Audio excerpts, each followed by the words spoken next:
maximum de seuil de paiement. Mais ça, bien entendu, c'est pour que les banques, quand vous allez dans votre banque, vous leur dites je veux 2 000 euros ou 5 000 euros en liquide, même si vous avez le droit que de payer en cash que 1 000 euros. Donc c'est des retardateurs. C'est des retardateurs. Et leur but ultime maintenant, et ça, on avait discuté à l'époque, déjà lors de notre première interview à l'époque sur Blight Masters, mais c'était déjà écrit dans mon livre 777, La chute de Wall Street et du Vatican, que leur seule solution, c'est de supprimer le cash de manière à ce que les banques gardent par devers elles, l'intégralité de vos économies. Voilà. Et de vous empêcher, bien entendu, de les dépenser. Vous savez, je sais pas, imaginez, vous avez 20 000 euros sur votre compte et vous partez en vacances et vous allez en Italie, en Espagne et vous voulez partir avec 10 000 euros en liquide. C'est pas possible, on vous l'interdit. Et non seulement on vous l'interdit, mais en plus on vous limite en termes de dépenses de Visa Mastercard. C'est-à-dire vous avez des plafonds, des seuils qui sont établis. Donc vous ne pouvez pas dépenser votre argent. C'est pour vous empêcher de le dépenser. Et pourquoi ? Les banques sont en faillite. Les banques ont explosé le 29 septembre 2008. Tout simplement. Elles ont perdu 50%, 60% de leurs actifs. Depuis, alors, vous savez, moi j'ai un historique de 8 ans maintenant dans ma tête. Je vous rappelle qu'en novembre 2008, les Américains, l'association des experts comptables américains avait hurlé à la mort parce que, bien entendu, la Fed, qui avait demandé à la Maison-Blanche de faire passer une nouvelle loi pour faciliter pour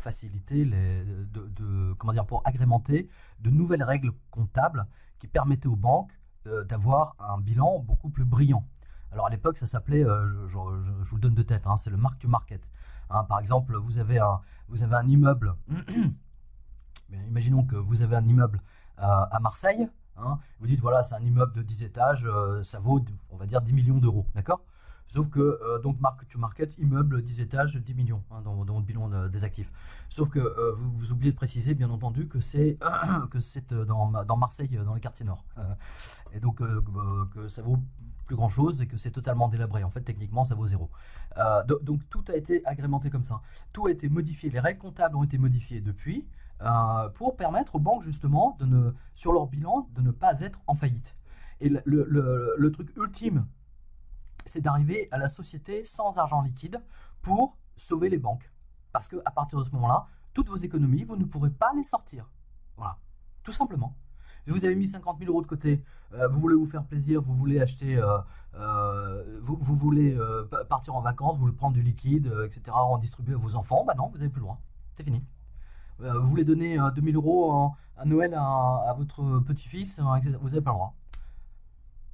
C'est ça qui était en train d'être mis en place. Il faut que vous vous en rendiez compte.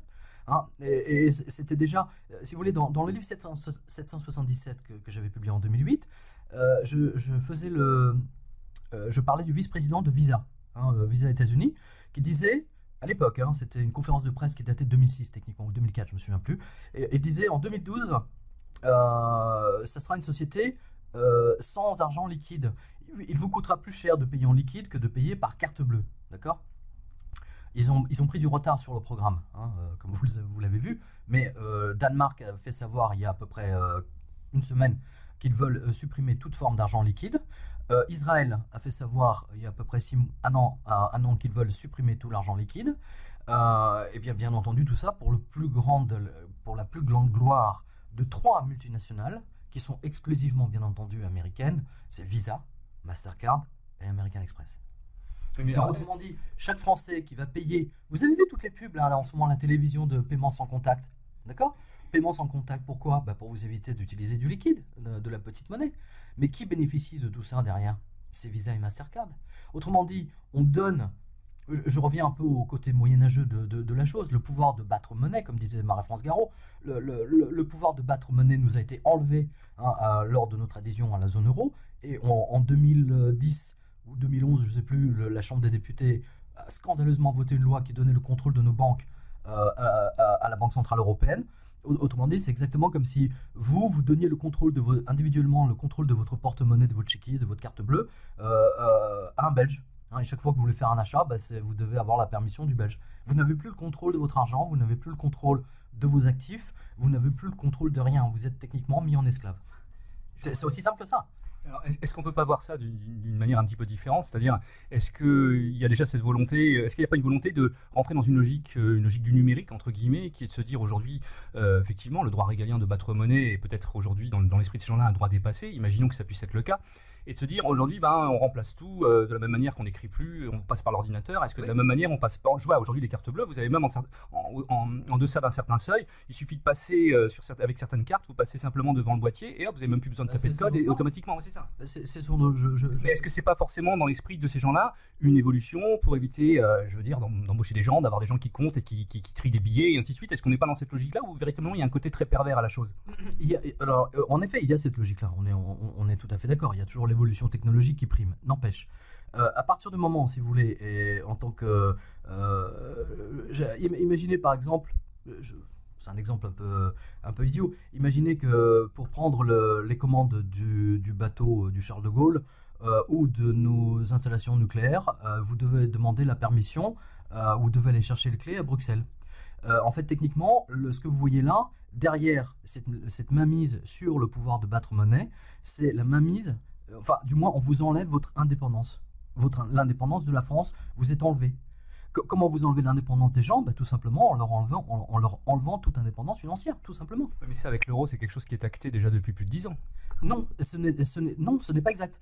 L'euro était censé être une monnaie commune, mais jamais il n'a été question au début de l'Europe de donner le contrôle intégral de nos banques à la Banque Centrale Européenne. Nuance. Vous savez, la grande différence entre De Gaulle, rappelez-vous, les grandes banques, les Crédits Lyonnais, le BNP, tout ça, c'était des banques nationales. Elles travaillaient pour le bien du pays, pour le bien du peuple, pas pour le bien juste de quelques-uns, de quelques financiers et de quelques banquiers. Donc, lorsque Jacques Rueff, qui était le conseiller de De Gaulle, disait là, on a besoin.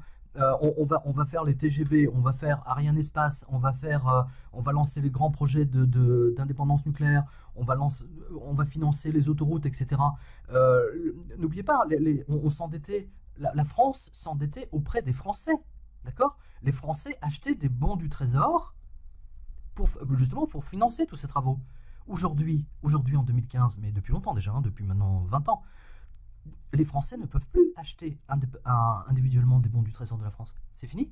Les bons du Trésor de la France sont entre les mains de gens qui fabriquent du PQ. Je parle des Japonais notamment. C'est ce que j'appelle la Banque du Japon, la putain des Américains, qui achètent nos bons du Trésor avec leur planche à billets, leur PQ. Et nous, on rembourse avec nos hôtels particuliers, avec nos usines, c'est ça, enlever quand vous touchez à la politique monétaire, vous touchez à l'indépendance du pays.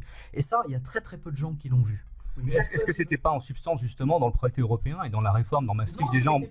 Il n'a jamais été question au départ de donner, Rougiron d'ailleurs l'a très bien montré dans son livre Enquête sur la loi du 3 janvier, il n'a jamais été question de donner le contrôle de nos banques, de l'intégralité de nos banques à Bruxelles. Jamais.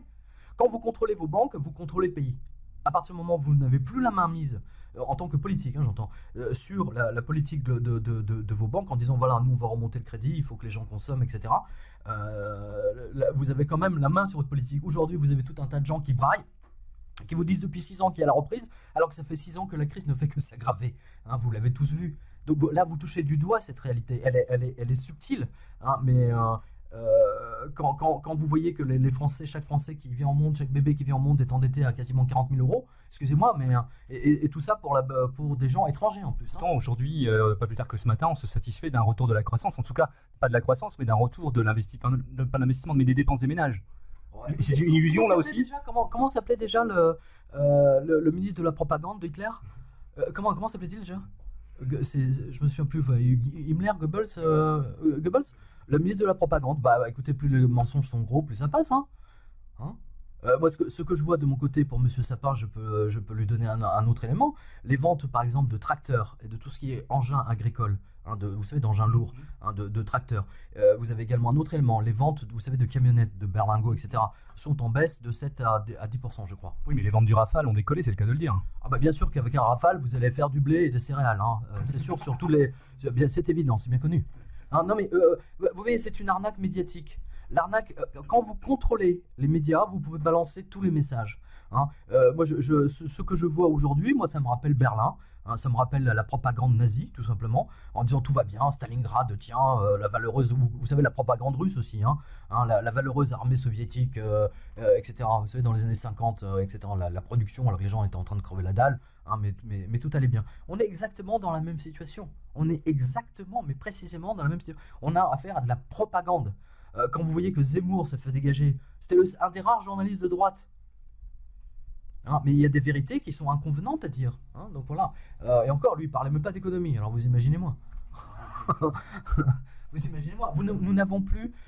Les politiques aujourd'hui s'agitent parce qu'ils n'ont plus le pouvoir. Je ne suis pas le seul à le dire ça. Zemmour le dit aussi. D'autres n'osent pas trop le dire. Mais moins ils ont de pouvoir, plus ils s'agitent. Plus ils s'agitent devant les télés, etc. C'est Jean Sarkozy, vous voyez, partout il allait. Écoutez, alors pour ce dossier, on va leur donner 20 millions. Pour celui-là, etc., on va leur donner 50 millions. Pour celui-là, le développement des écoles, des maternelles, on va leur donner 100 millions. Et puis, alors, vous savez, c'est des effets d'annonce. Vous voyez, et des chiffres qui ne veulent plus rien dire. Mais en fait, dès que vous regardez, si vous voulez, 3 mois ou 6 mois ou même 1 an plus tard, vous voyez que sur les montants qu'il avait annoncés, seuls 10% ont été donnés. Et encore, quand ils ont été donnés. Voilà, c'est la politique du mensonge. Aujourd'hui, nous sommes rentrés dans la république du mensonge. C'est comme ça que je le vois. J'ai 30 ans de journalisme derrière moi. Jamais j'aurais imaginé pouvoir dire une chose pareille. La république du mensonge. C'est ça. Et la république du mensonge, si vous voulez, c'est... vous avez tous ces gens qui sont à leur botte. Hein, je pense notamment aux journalistes de iTélé, le BFM TV, etc., France 2, enfin tous ces gens qui vous donnent des informations sans vous en donner. Hein. En fait, c'est le niveau Jean-Pierre Pernaut, vous voyez, hein, vous passez une demi-heure à parler du fabricant de fromage, pour le bon chèvre, pendant une demi-heure en disant zéro info. Vous voyez, zéro info. Pour ce qui est des banques, là, justement, peut-être pas pour terminer sur le sujet, mais pour l'histoire de BNP Paribas avec les Américains, on a vu Hollande aller pleurer par rapport aux sanctions. Comment est-ce qu'on peut interpréter ça, justement ? C'était d'abord, j'en avais parlé à l'époque. Je tiens à préciser, si vous voulez, que plusieurs banques américaines ont été prises la main dans le sac à l'époque, hein, par les autorités américaines pour exactement les mêmes raisons. Hein, des opérations interdites avec les Iraniens, les Somaliens, ou je sais pas. Enfin bon, que Rome. Hein, que Rome avait décidé que vous n'avez pas le droit de leur parler ni d'aller les visiter. Vous voyez, Rome dit un truc et tout le monde doit se plier. Et donc, alors, ces banques-là, les banques américaines, ont été condamnées à 20 € d'amende, 20 $ d'amende, et BNP était condamné à 8 milliards d'amende. Hein, donc, mettez ça en relation avec la vente des Mistral aux Russes. Hein, voilà. Et de la même façon, puisque Hollande s'est couché devant Obama, vous n'êtes pas surpris de voir que tout à coup, le Rafale dont personne ne voulait depuis 20 ans, tout d'un coup se met à être vendu. C'est extraordinaire. Voilà, nos comments là-dessus. Ceci expliquant cela. Eugène ? Oui, enfin, en même temps, moi j'ai beaucoup de militaires qui lisent, qui sont notamment en OPEX, et qui me disent que l'intégralité de l'intendance qui sert les troupes françaises à l'étranger sont de plus en plus souvent données à des sociétés américaines. Et pas plus tard qu'il y a une semaine, par exemple, vous avez vu que l'armée de terre a décidé de s'équiper de Ford, hein, comme par hasard. Il n'y a même pas eu d'appel d'offres d'ailleurs, c'est extraordinaire. Il y a dû en avoir un, mais il a dû être... Oh, il s'est égaré. Voilà, puis vous savez que l'intendance, vous savez, c'est spécial, hein. C'est particulier. Eugène ? Enfin, moi, ce qui me fait peur dans tout ce que vous m'avez dit, Pierre, pour l'instant, c'est que les Israéliens veulent plus d'argent. Ça fout les jetons. Ça serait une première dans leur histoire.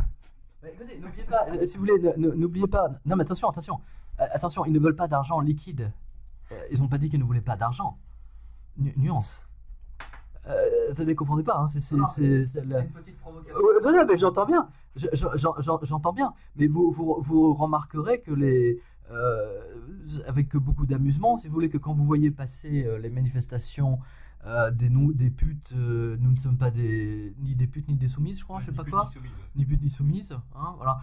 C'est curieux, vous ne voyez pas ces putes et ces soumises manifester devant l'ambassade d'Arabie Saoudite pour que les Saoudiennes puissent conduire ou passer le permis. C'est quand même un minimum syndical, non? Non, mais c'est curieux, hein.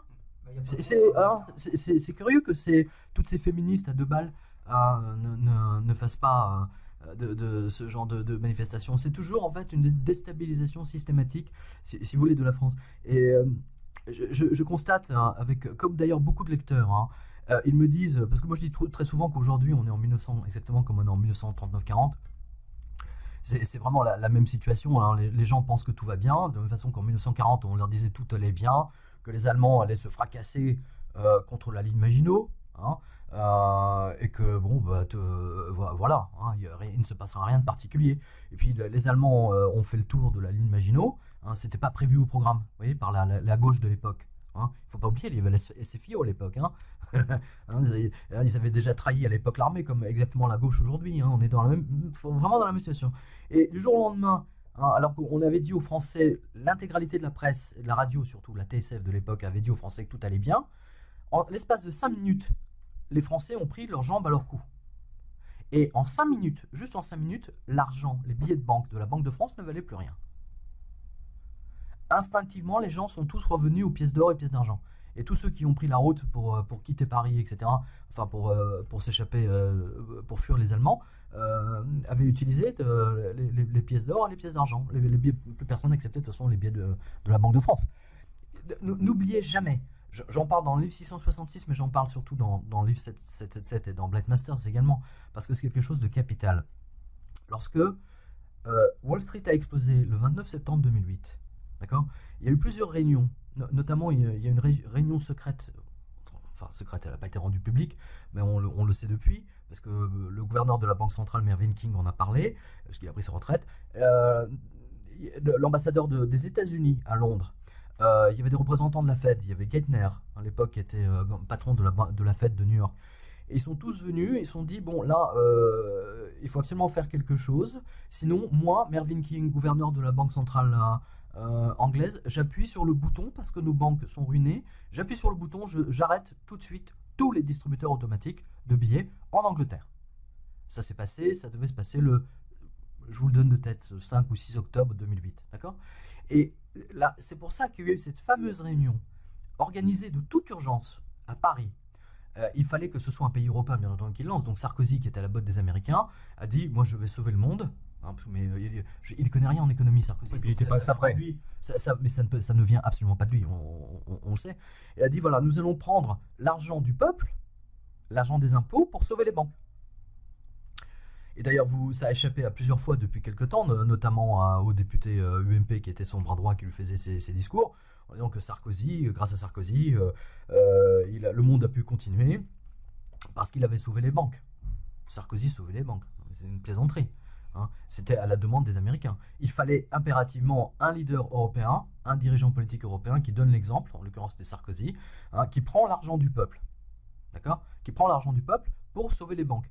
Et d'ailleurs, je vous signale que exactement dans les mois qui a suivi, la caisse d'épargne a été fusionnée avec je ne sais plus quelle autre banque. Enfin bon, il y a eu plein de fusions. C'est des banques en faillite. Fortis était en faillite, racheté par la BNP. Enfin, la Dexia était en faillite. Hein, il y a la Banque Postale, n'en parlons pas.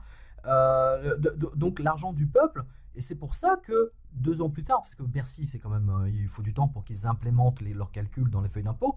C'est pour ça que 2-3 ans plus tard, les retraités français qui payaient 0, parce que leur retraite était trop petite, ils payaient 0 € d'impôts, hein, se sont retrouvés avec 500 ou 600 € à payer.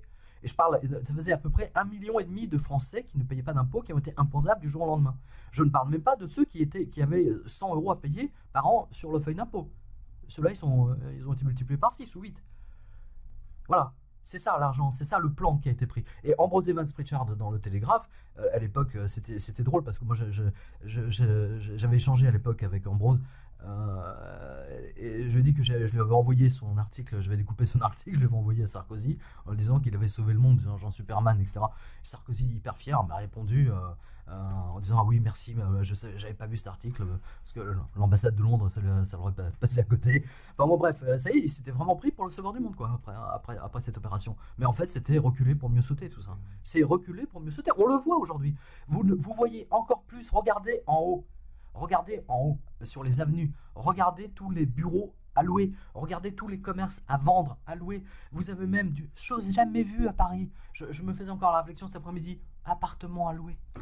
C'est du jamais vu, vous le savez bien, vous habitez à Paris, c'est du jamais vu, vous passez une annonce dans un journal, vous avez 500 personnes qui viennent louer un appartement. Là, ne serait-ce que dans le 17e, là, j'en ai déjà vu au moins une quinzaine. C'est du jamais vu. Appartement à louer, d'un panneau, pas à vendre, à louer, je précise bien. Et en province, je vous raconte pas. Vous savez, je fais mon tour de France, là je vois ce qui se passe dans les villes de France, les centres sont lessivés. Eugène? Oui, alors justement, Pierre, vous faites actuellement un tour de France comme une vedette du showbiz, ça marche très fort, notamment autour. N'exagérez pas, c'est pas une. Quand même. Non, mais je suis pas du tout dans ce genre de truc vedette du showbiz, c'est pas mon. C'est pas mon truc. Marie peut vous le dire, ce tour de France, en fait, c'est parce que depuis 2008, je fais cette revue de presse et les lecteurs me demandaient. Marie peut vous le dire. Les lecteurs me disaient quand est-ce que vous allez venir signer, dédicacer, ça me ferait plaisir de discuter avec vous, etc. Et je veux dire, quand vous avez à peu près 50 demandes par mois, vous dites, et puis c'est comme ça qu'on a organisé, c'est Marie qui s'en est surtout occupée, et c'est vrai que j'ai été scotché par l'accueil que les Français m'ont réservé. Parce qu'ils me remercient parce que je les informe. Ils me remercient parce que je les informe. C'est pour ça qu'ils viennent. C'est drôle pour un journaliste d'informer les gens. C'est devenu chose rare. C'est devenu chose rare, oui, c'est même quasi inexistant. Alors, dans la presse financière, vous savez, je suis le seul. Je suis le seul, je ne suis pas un fauteuil ni aux Échos, ni à la Tribune, etc. Je donne les infos de ce qui se passe réellement. Les gens, vous savez, il y a sur la revue de presse, vous avez des photos de tous les lecteurs. Ils m'offrent des cadeaux. Des fois, je reviens avec des sacs entiers de foie gras, de chocolat, des bouteilles de vin, mais des bouteilles millésimées, l'Ange d'Or, ou alors des bouteilles. Pour les 666, alors j'ai eu droit à toutes les bières, Belzébuth, le Diable, le 666. Vous avez les photos sur la revue de presse. Les Belges m'ont couvert de chocolat en 666, etc. À Monaco, j'ai eu droit à plein de chocolat. Ils m'apportent des petits cadeaux juste pour me manifester parce que j'ai sauvé leurs économies. Et parce que je les informe contrairement au reste de la presse. En fait, moi, techniquement, je fais mon boulot. J'ai pas l'impression de. C'est pour ça que j'ai moyennement chaud de vos trucs. Moi, j'ai l'impression d'être comme un boulanger qui fait ses croissants tous les lundis matins. Au lieu de faire des croissants, moi, je fais ou des pains au chocolat, je fais des petites infos et que je sers aux gens le lundi matin. Bon, alors, vous faites quand même une tournée à succès, on va dire ça comme ça, et notamment autour de ce dernier... Non, mais attendez, je préfère que ce soit un succès que c'est évident. Tout seul à attendre... Il y en a qui aimeraient bien remplir des salles. Donc, autour de ce livre qui est paru il y a quelques semaines et qui est un phénomène de vente qu'on voit rarement maintenant. Voilà, et donc qui a déjà été vendu, je crois, à 25 ou 30 000 exemplaires, ce qui est énorme dans le monde de l'édition actuellement. Et qui est vraiment une bombe. J'encourage vraiment nos lecteurs à lire ce livre qui s'appelle 666 et qui est sous-titré « La planche à billets américaine qui va amener les banques à leur faillite et déclencher la grande révolte des peuples ». J'avoue que ce livre m'a un peu laissé KO debout, tant il est bourré de révélations, de documents tout à fait hallucinants. Je ne sais pas où vous êtes procuré ça, des choses de la CIA, des rapports secrets du CFR, etc. C'est la première fois qu'ils sont diffusés, on va en parler. J'encourage vraiment nos lecteurs à le lire, à se procurer. Et la trame du livre, un petit peu, c'est la manière dont les Américains sont en train de rapter tout l'or des nations, on va dire ça comme ça. Mais précisément, tout à l'heure, Wilsdorf disait toute l'économie aujourd'hui se fait quasiment de manière numérique. Quel est l'intérêt aujourd'hui pour une nation de posséder de l'or ? Tout simplement parce que c'est une question de confiance. Moi, je tiens quand même à rappeler un phénomène historique que les Américains de la Fed connaissent très bien. Ils le connaissent même mieux que quiconque. L'histoire de Weimar, la République de Weimar. D'accord ? La République de Weimar, vous le savez, les Allemands devaient payer les réparations de guerre à la France. Ils ne pouvaient pas le faire. Donc, comme ils ne pouvaient pas le faire, ils ont violé leur propre règlement et ils se sont mis à faire de la planche à billets. D'accord ? À partir de moment donc, où vous avez une création monétaire qui ne repose sur rien, planche à billets, PQ, etc., eh bien, les prix se sont mis progressivement à s'envoler. Tant et si bien que vous avez cette fameuse image qui est restée dans l'inconscient des Allemands et des Américains, des professeurs d'économie, j'entends. Vous avez le monsieur avec la moustache, l'Allemand, qui pousse la brouette avec une tonne de billets de Monopoly pour acheter une miche de pain. Donc ça, c'est la République de Weimar. C'est l'hyperinflation à la République de Weimar. Le gouverneur de la Banque centrale, Monsieur Chart, ne pouvait pas faire autrement puisque les Français voulaient payer, mais il les a payés en monnaie de singe. Mais ça a fait énormément souffrir les Allemands.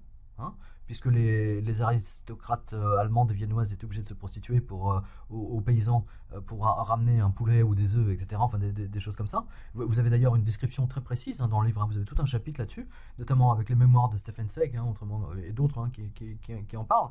Mais ce qui est intéressant, si vous voulez, c'est qu'à un moment donné, les Américains ont tapé du doigt sur la table, et les Français aussi en ont eu marre d'être payés en monnaie de singe, donc ils ont lâché du lest, et à partir de ce moment-là, le gouverneur de la Banque centrale, parce que les Allemands, eux, avaient perdu confiance dans la monnaie, plus personne, les gens faisaient du troc, il a dit, je supprime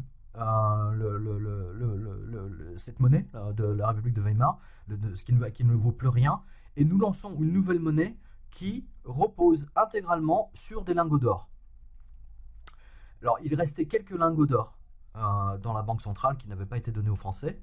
Et le simple fait de dire à la population allemande, nous avons une nouvelle monnaie qui repose sur l'or, eh bien, la confiance est revenue en l'espace d'un mois et les prix, l'hyperinflation s'est arrêtée.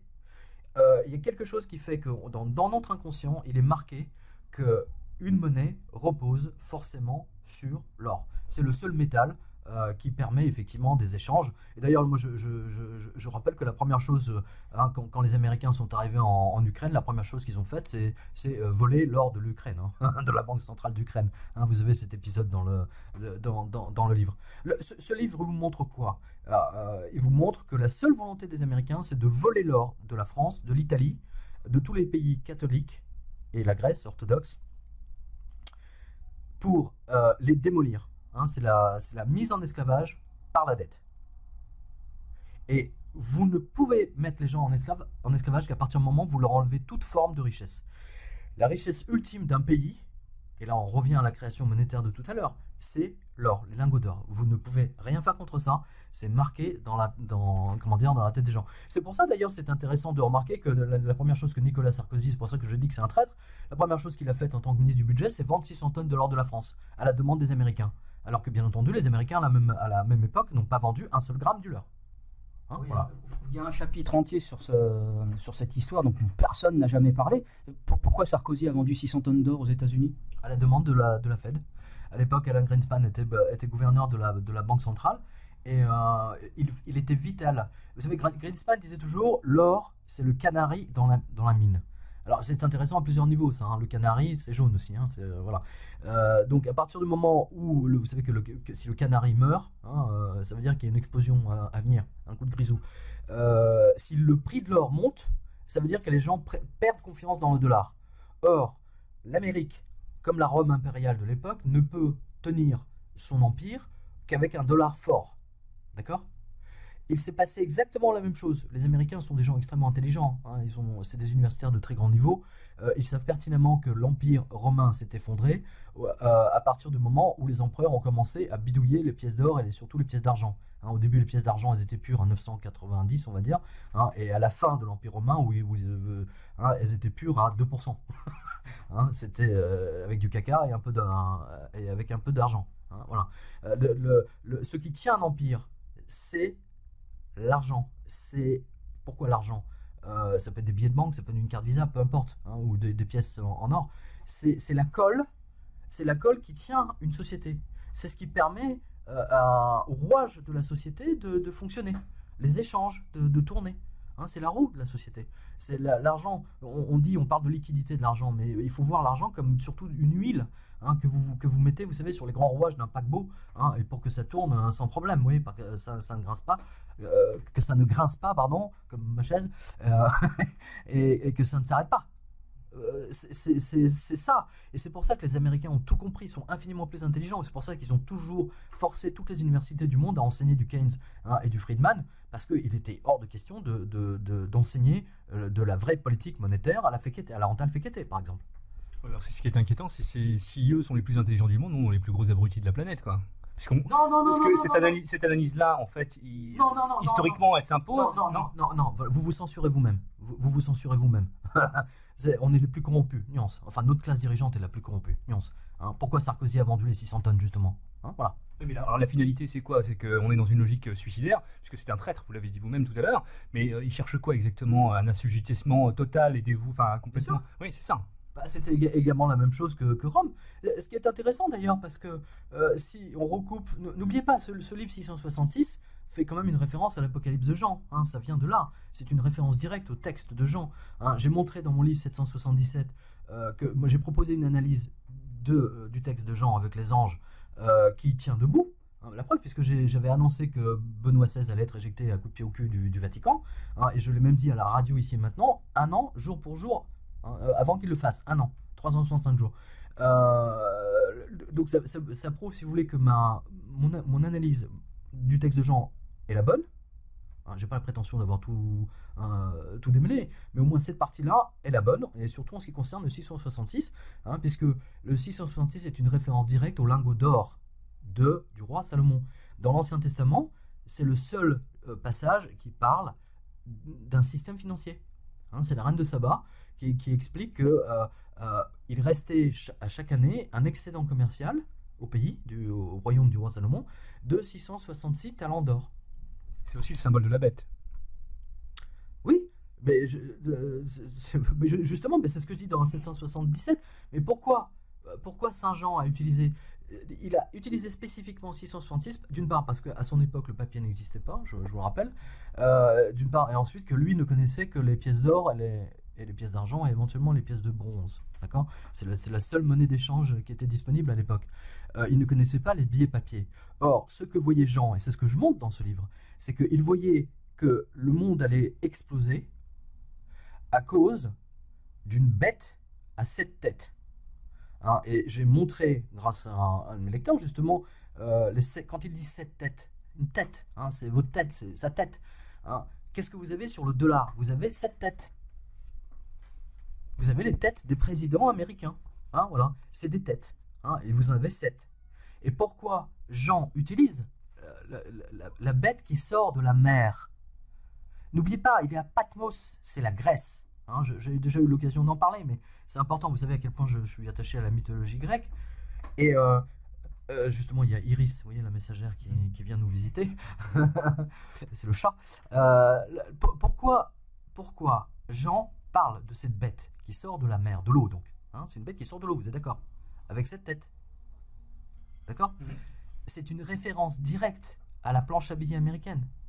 C'est sa façon à lui, son génie à lui d'expliquer, à l'ange plutôt, parce que c'est l'ange qui montre ça. Puisque qu'arrive-t-il à l'hydre quand vous lui coupez une tête ? Elle repousse. C'est la planche à billets, ça repousse. Vous avez plus d'or, c'est pas grave. On continue à imprimer. C'est ça qui est génial. Lisez-le en entier, vous verrez, c'est limpide. C'est absolument extraordinaire.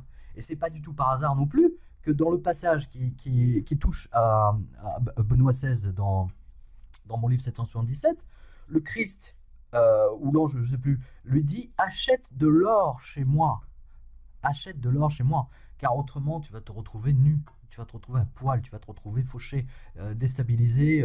Tu seras pauvre et tu ne pourras rien faire. » À l'époque de Benoît XVI, rappelez-vous, à l'époque de Benoît XVI, partout, dans tous les pays, en Italie, j'y étais en plus à l'époque, en Italie, en France, au Portugal, partout vous aviez c'était monstrueux d'ailleurs, c'était mondial, à Bangkok, au Japon, vous aviez littéralement les publicités hors postales, vendez-nous votre vieil or, hein, pendant 2 ans, rappelez-vous à cette époque-là, pendant 2 ans, c'était toutes les 5 minutes à la télévision, vous les avez plus, c'est fini, ils ont raflé tout l'or des gens, il est parti, vous êtes or.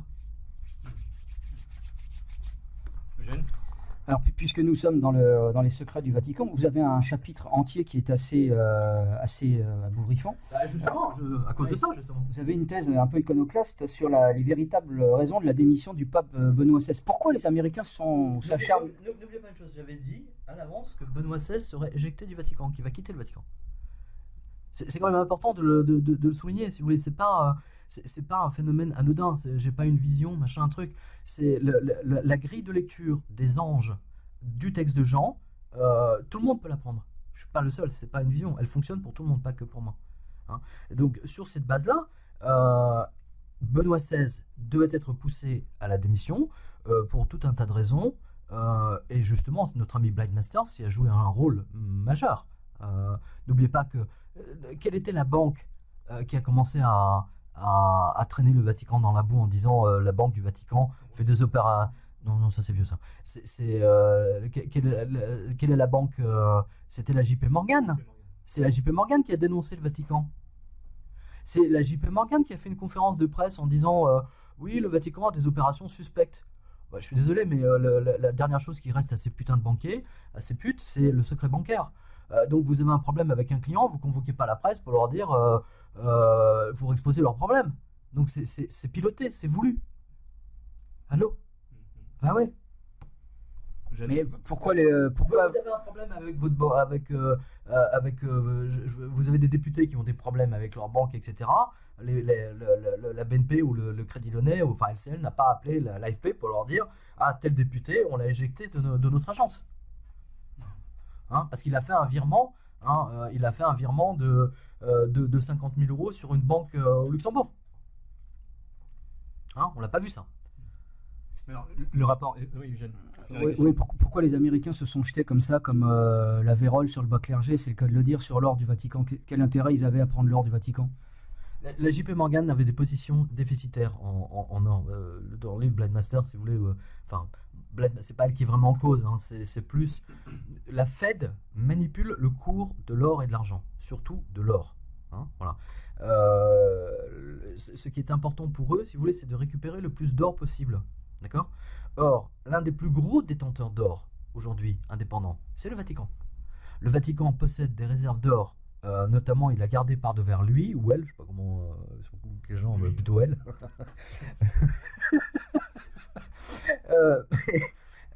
Donc il a gardé par devers elle l'or des Croates, des Serbes, pardon. Des Serbes qui ont été mis dans les camps de concentration de Jasenovac, tous les Juifs de Hongrie, Serbie, etc. qui ont été déportés dans les camps, et surtout tous les Italiens, l'or de tous les Italiens qui ont été dépossédés lorsque la chute de Mussolini. Donc tout cet or-là, si vous voulez, il est toujours au Vatican quelque part. Et donc il était vital, si vous voulez, de récupérer l'or du Vatican. Ça ne s'est pas passé, et vous avez vu une immense campagne contre le Vatican, justement. Tous les médias de la planète se sont mis d'un seul coup, comme un seul homme, à parler des affaires de pédophilie, rappelez-vous. Les affaires de pédophilie, elles remontent quand même à beaucoup plus loin au niveau de l'Église, notamment l'Église américaine et autres. Le grand drame, justement d'ailleurs, en forme d'escroquerie, la légitimation avec la béatification de Jean-Paul II qui a couvert tout ça aussi, c'est beaucoup plus ancien. Non, attendez. Les affaires de pédophilie, il y en a toujours eu, ça on est d'accord.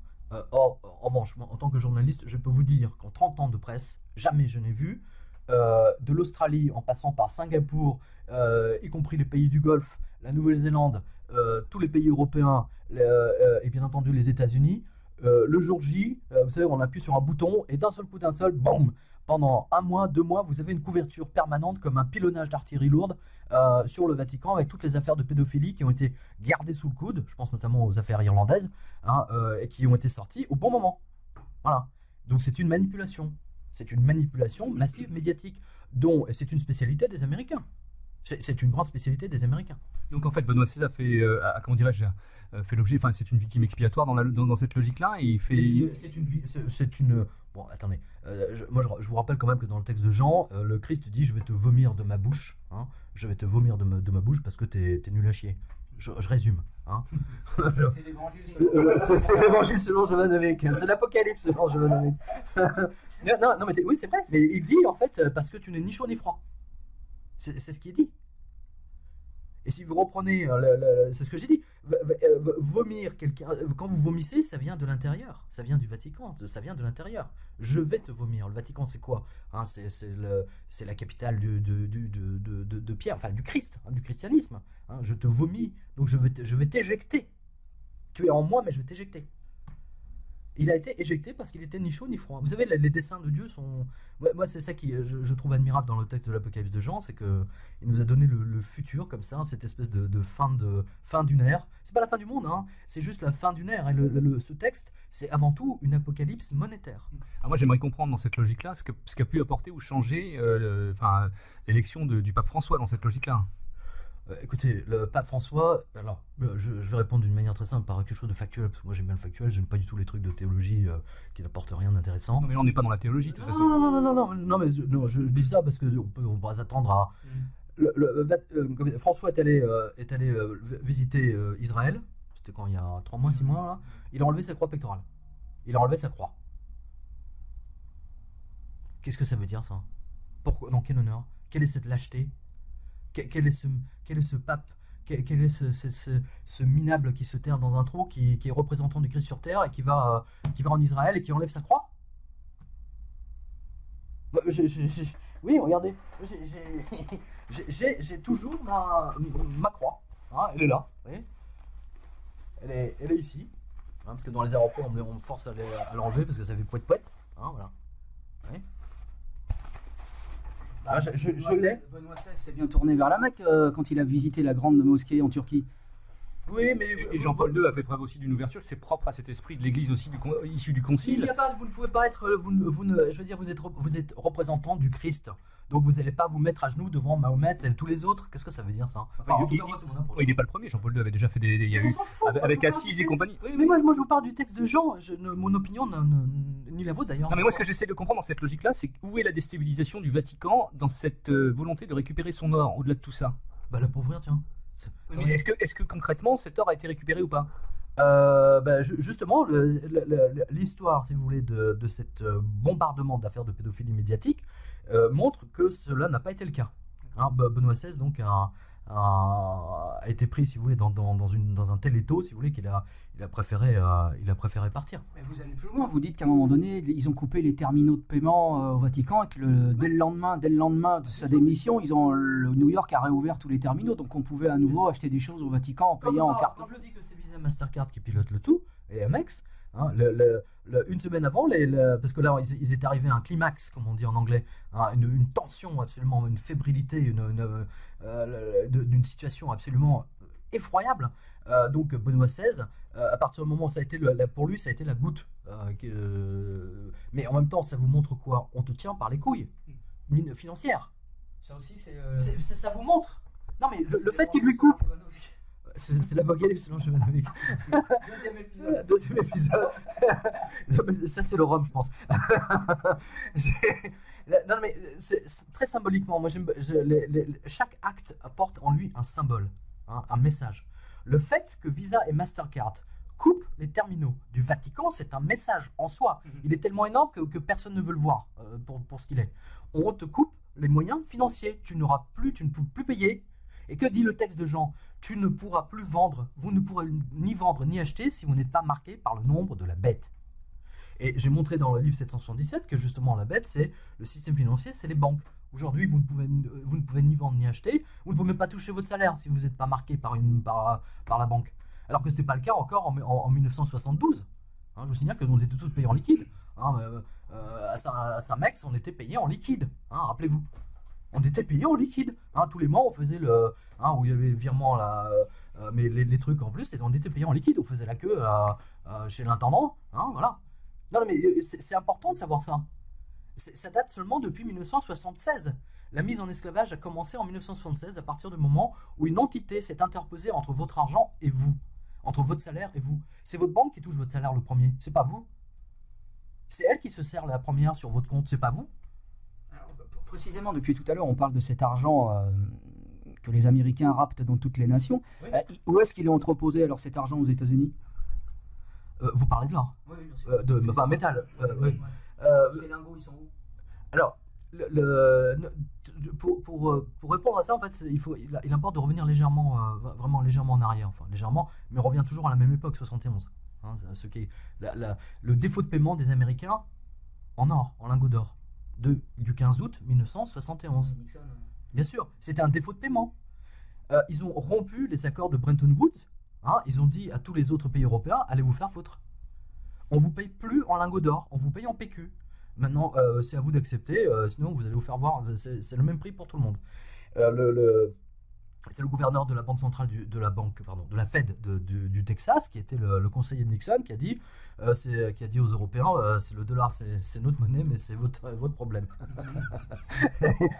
En clair, le dollar n'avait plus sa couverture or. C'était ça, hein, le défaut de paiement, c'est ça. À cause de la guerre du Vietnam. Moi, je rappelle que les accords de Bretton Woods obligeaient les Américains à avoir toujours autant de couverture or Alors, c'était même pas une couverture 100%, je crois que c'était l'équivalent de 10% ou 15 ou 20%, peu importe, d'avoir toujours la même couverture or que le nombre de la masse monétaire en dollars émise.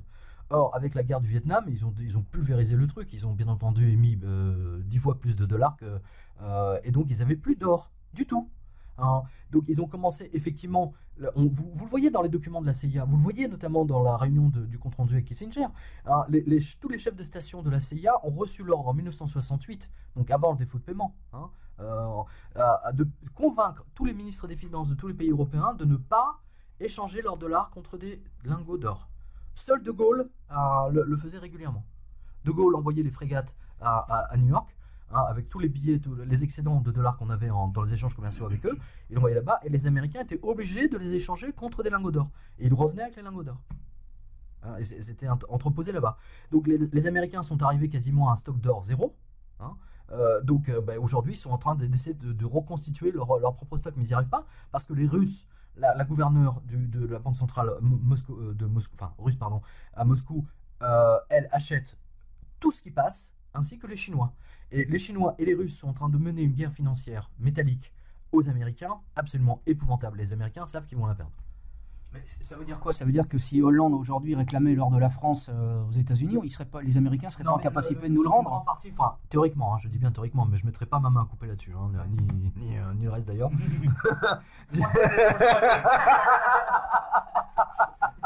Non mais c'est vrai, C'est bientôt Noël. je ne mettrai pas à couper en disant que tout l'or de la France est sous la place des Victoires. Voilà. Déjà que je pense qu'une partie de l'or il y a eu des accords secrets qui ont été signés entre les États-Unis et la France. Je pense qu'une partie de l'or, même si Marine Le Pen a envoyé une lettre il y a à peu près 4 mois en demandant au gouverneur, M. Noyer, de la Banque de France, de lui dire combien de tonnes d'or, etc. on avait, Noyer l'a rassuré en disant que tout notre or se trouve à Paris. Il y a toute une partie infime qui se trouve, je ne sais plus, à Washington, à New York, ou à Londres. En revanche, ce n'est pas le cas de beaucoup d'autres pays, par exemple la Belgique. Dans le livre, je montre comment les Belges se sont fait avoir. C'est là où je parle justement de la chanson de la Légion étrangère pour les Belges. Il n'y en a plus. Non mais c'est vrai, ils se sont fait dépouiller alors que la Belgique était le pays qui était le plus riche au monde par tête d'habitant en termes d'or. Je ne sais pas si vous parlez de 1000 tonnes d'or vendues sans leur agrément. Bien sûr, tout ça a été fait en catimini. Et dans 666, vous voyez que tout ceci ne peut exister que par la politique de corruption totale des politiques et surtout des ministres des Finances et de tous les gens qui travaillent dans les ministères des Finances. Une corruption totale par la CIA. Totale. Ça fait pas un peu théorie du complot, la CIA, toujours Vous en parlez beaucoup. Vous avez beaucoup de documents dans mon livre qui le prouvent. Franchement, là, je pense que je suis en dessous de la vérité. D'ailleurs, vous le disiez vous-même tout à l'heure, vous vous demandiez où je me suis préoccupé de tous ces documents. Où Non, mais n'oubliez pas que je suis totalement bilingue. Oui, ça aide beaucoup. Ça aide. Vous parlez aussi du FMI et puis de la NSA aussi qui ont été mobilisés par ce qu'on appelle, parce qu'aux États-Unis il y a un gouvernement légal, mais c'est pas le gouvernement légal qui dirige. C'est ce que Peter Dale Scott a appelé l'État profond, c'est-à-dire un État parallèle à l'État vitrine, oui, etc., dans lequel la CIA évidemment le bras armé pour faire toutes ces basses manœuvres, etc. Mais vous parlez aussi du rôle du FMI et de la NSA. Pourquoi ces gens aussi sont dans la boucle dans cette opération ? Je vais vous répondre par quelque chose de très factuel. Dans les câbles diplomatiques qui ont été révélés dans le cadre de Wikileaks, vous voyez par exemple Hillary Clinton qui voulait absolument obtenir un vote à l'ONU très particulier.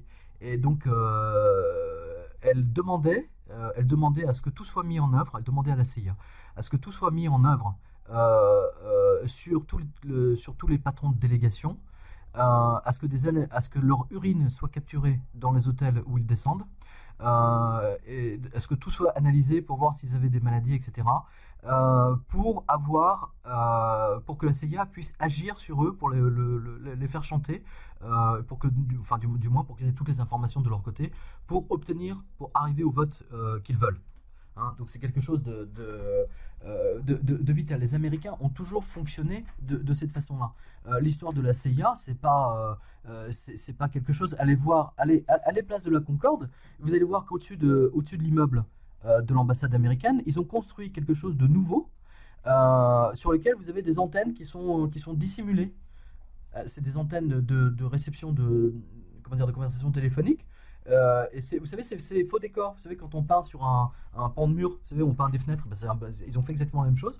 Et ça leur permet, si vous voulez, de capter l'intégralité des discours, des échanges téléphones de l'Élysée qui était à 50 mètres. C'est absolument stupéfiant.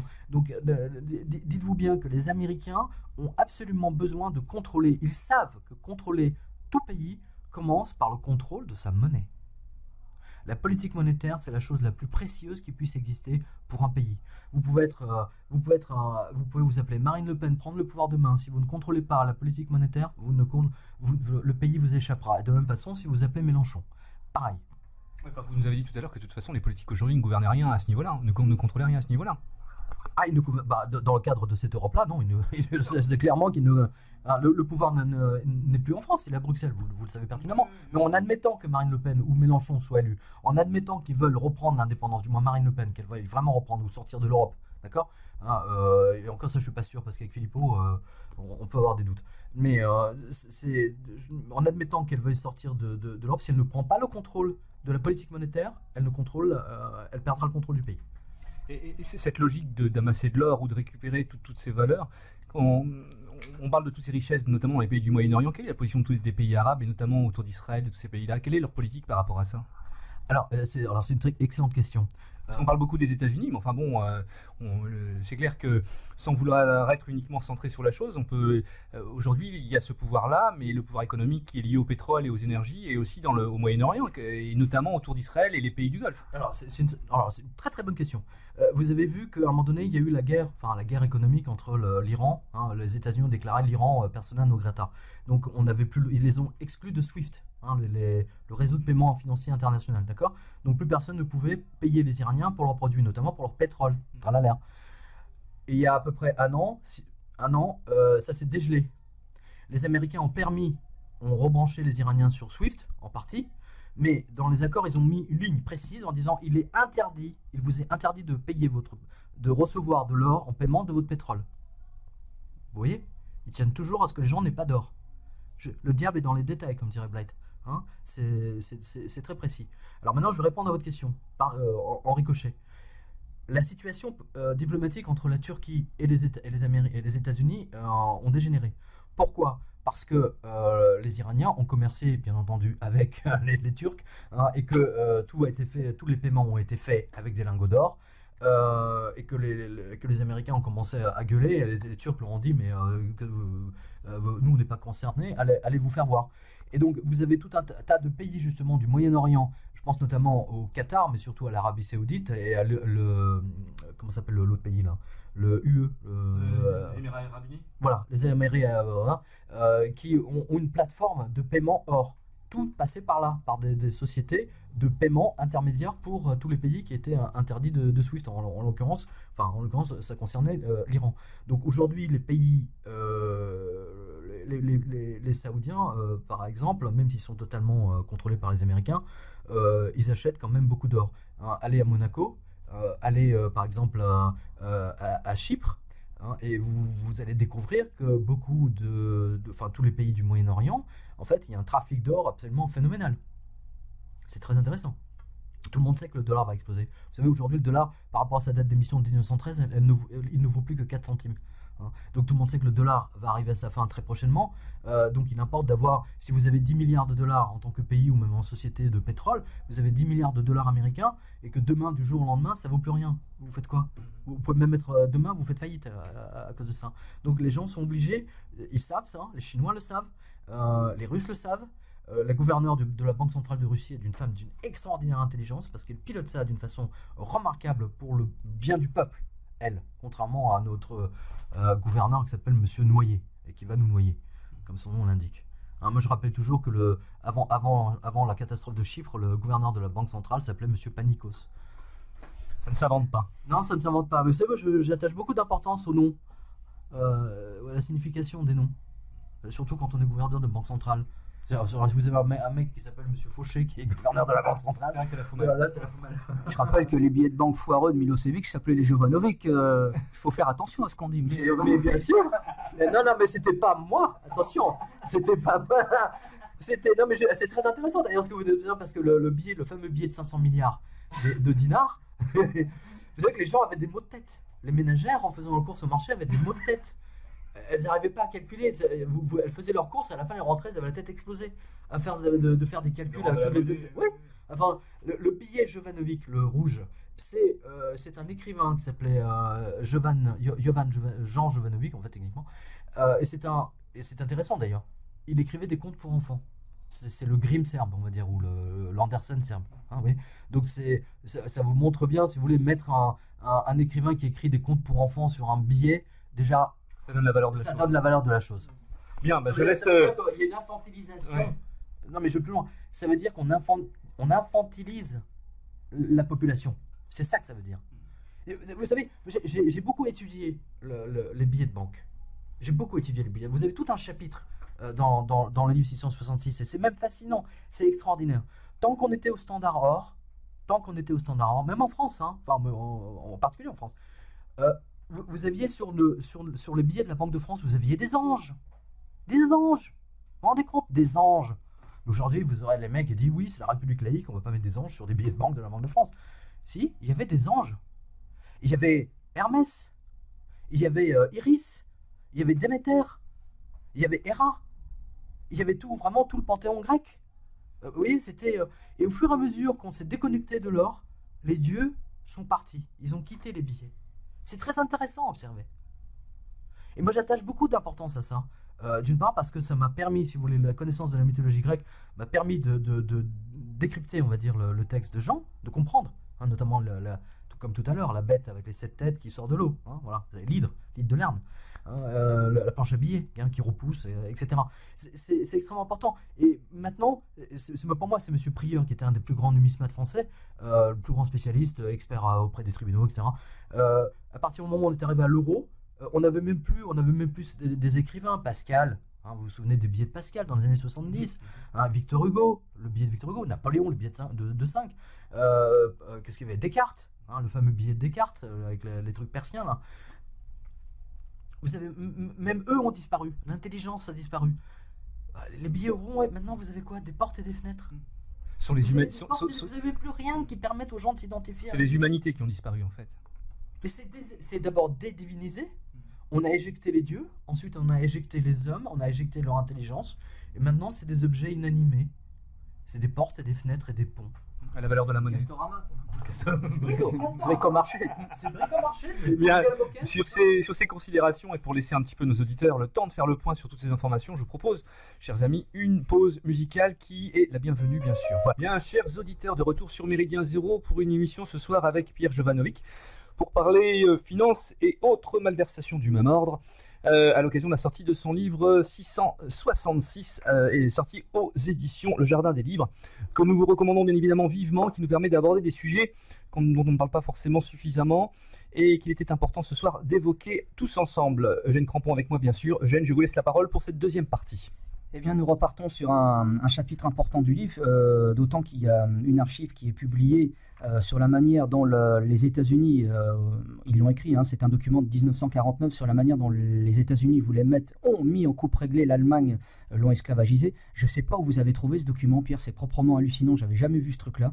Et précisément, pourquoi les États-Unis ont éprouvé le besoin surtout de mettre le prisme sur l'Allemagne, d'anéantir cette nation de manière à l'esclavagiser? Alors ils avaient théorisé ça jusqu'en 2009, hein, mais ça continue, je pense. Techniquement, l'Allemagne sera l'esclave des États-Unis selon ce document jusqu'en 2099 déjà.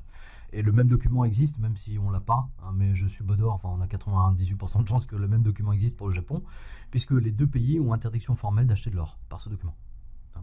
Ce document d'ailleurs dit quelque chose de très précis. Il dit que les Américains contrôleront les médias allemands, contrôleront également leur banque, enfin leur système financier. Et c'est intéressant de remarquer que les souvenirs justement du chef du contre-espionnage allemand, qui a publié ses souvenirs, et dont ce document, donc c'est lui qui l'a publié, aucun éditeur allemand n'a souhaité le publier. Je rappelle aussi que, en tant que directeur littéraire, moi j'ai publié L'Or des Fous de Julian Tett, qui montre la grande arnaque de Wall Street, et que à ce jour, nous sommes le seul éditeur autre qu'anglais dans le monde à l'avoir publié. Il n'est jamais sorti en Allemagne, par exemple. Donc ça vous montre bien que le système médiatique est bien contrôlé par les Américains, comme d'ailleurs il l'est en France. Hein. Je tiens à le préciser. Et ce document montre quelque chose de très précis. Les Américains ont envahi l'Allemagne, donc ils l'ont mis sous leur domination, comme ils l'ont fait avec le Japon. Et aujourd'hui, ils se servent de ça pour contrôler le monde. C'est leur enclave. Marie-France Garot n'est pas là. Elle a donné une interview il n'y a pas très longtemps dans laquelle elle donnait un truc très technique, mais ça montre bien, si vous voulez, que l'Allemagne est le cheval de Troie américain au sein de l'Europe. Plus que l'Angleterre. Plus que l'Angleterre, oui. Oui, bien, beaucoup plus, oui. Beaucoup plus. Ce document en est la preuve. Ce document, on a la preuve tangible. Marie-France Garot peut vous en donner effectivement d'autres. Mais d'ailleurs, je vous rappelle que la fameuse banque, Bankers Trust, la banque des escrocs, la plus grande banque d'escrocs américains, ça je le racontais dans le livre Blight Masters, elle était en faillite. Son action à Wall Street était tombée quasiment à zéro. Les gens étaient absolument ruinés. Et au moment où son action était à zéro, d'un seul coup, comme par hasard,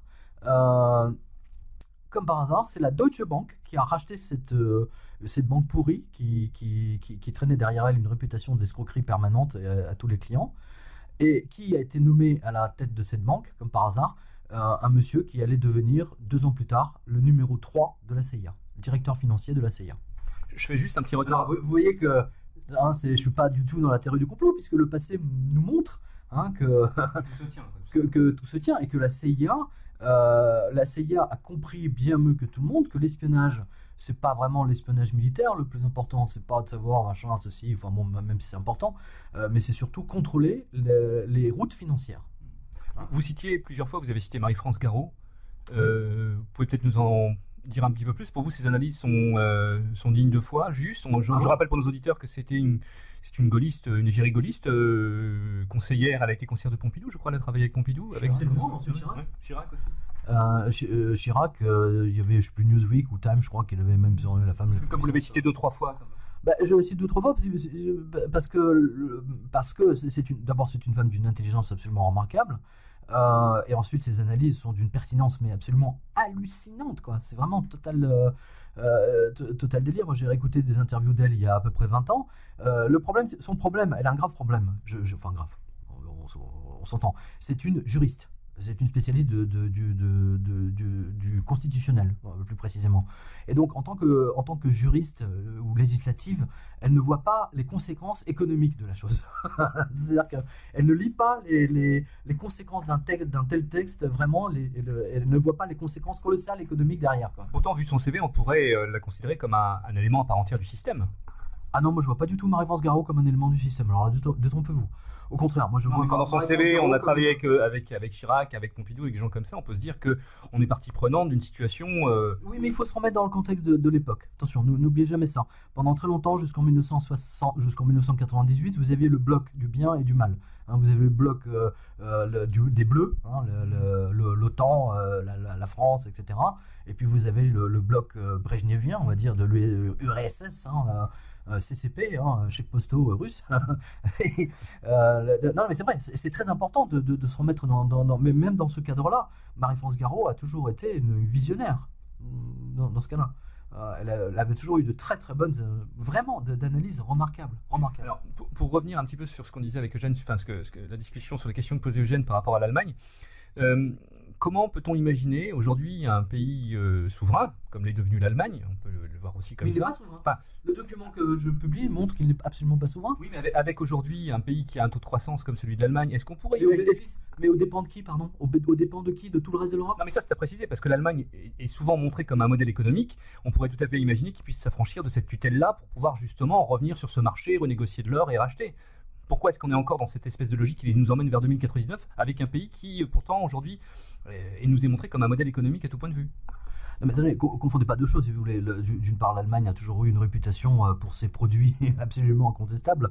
La réputation des Mercedes, elle n'est plus à faire. Et puis, elle date pas d'hier. Mais sans parler de ça, c'est quand même un pays qui a intégré quasiment la moitié de sa population. On aurait pu prédire quelque chose de tout à fait, une véritable tragédie. La base. Oui, c'était sa population, mais enfin, c'était pas tout à fait le même niveau économique non plus. Oui, mais enfin bon, ça l'a pas empêché de l'intégrer. Hein. Mais Ils s'en sont très bien sortis. Hein. C'est toujours l'Allemagne. Marie-France Garot à ce sujet, puisque quasiment la même question lui a été posée, elle disait, n'oubliez pas une chose, à l'époque de Napoléon, il existait un pays qui s'appelait la Prusse, hein, qui était aussi des Allemands, et aujourd'hui ce pays n'existe plus. Hein, voilà. Donc c'est plutôt intégré dans l'Allemagne, vous voyez. Hein, il y a vous savez, chaque pays, chaque peuple a ses aptitudes, a ses qualités, a ses défauts. Et aujourd'hui, on veut absolument niveler tout le monde. C'est strictement impossible. Non, mais ma question, c'était plutôt de se dire, un pays qui est aujourd'hui dans une véritable logique de croissance, qui véritablement s'enrichit, est-ce qu'on peut envisager un affranchissement de cette tutelle, un dépassement ou reprendre des Américains? Oui, cette tutelle américaine. Attendez, c'est aux Allemands de le faire, c'est pas. Je veux dire. Non, mais est-ce qu'on pourrait l'imaginer? On a du mal à comprendre les ressorts psychologiques. C'est vrai qu'on peut avoir du mal à comprendre que Madame Merkel ce soit finalement un pion des États-Unis, alors que c'est une bonne femme qui a l'air assez forte, assez bon. Je parle pas de sa corpulence, hein, je parle de son caractère. Elle a quand même osé dire merde aux Américains au moment où ceux-là ils ont voulu les déposséder de l'horreur. Hein. Il y a un chapitre que vous avez appelé l'or du Rhin, ils ont volé l'or du Rhin, etc. Elle a dit non. Attention, ça c'est dû au fait, si vous voulez, que Angela Merkel a découvert que ses conversations les plus intimes étaient écoutées par la NSA. Et là, elle a pété un plomb. Elle n'a pas du tout aimé. Elle n'a pas du tout aimé non plus l'épisode où Sarkozy a essayé de lui piquer son or, hein, qui était déjà entreposé à New York. Hein, ils ont essayé de voler, Obama, Cameron et Sarkozy, d'ailleurs c'est tout un chapitre du livre, ils ont essayé de voler l'or de l'Allemagne qui était déjà entreposé parce que ça évitait aux Américains de le rendre. Hein, voilà, ça leur posait un problème plutôt juridique, on va dire la chose. Et donc ceci explique cela, c'est une série de réponses du berger à la bergère, ou de la bergère plutôt au berger. Hein, voilà.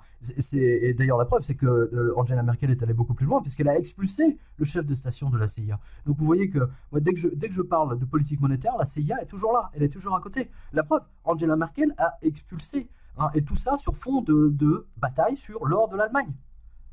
Elle est en plein dans mon sujet, ou plutôt je suis en plein dans le sujet. Et non seulement, c'est incroyable parce que ce livre est sorti fin octobre 2014, et qu'est-ce qui s'est passé en janvier de cette année 2015, hein, la Banque Centrale Européenne qui décide de faire 1000 milliards de planches à billets. Hein, parce que la situation est on est en faillite, toutes les banques sont en faillite.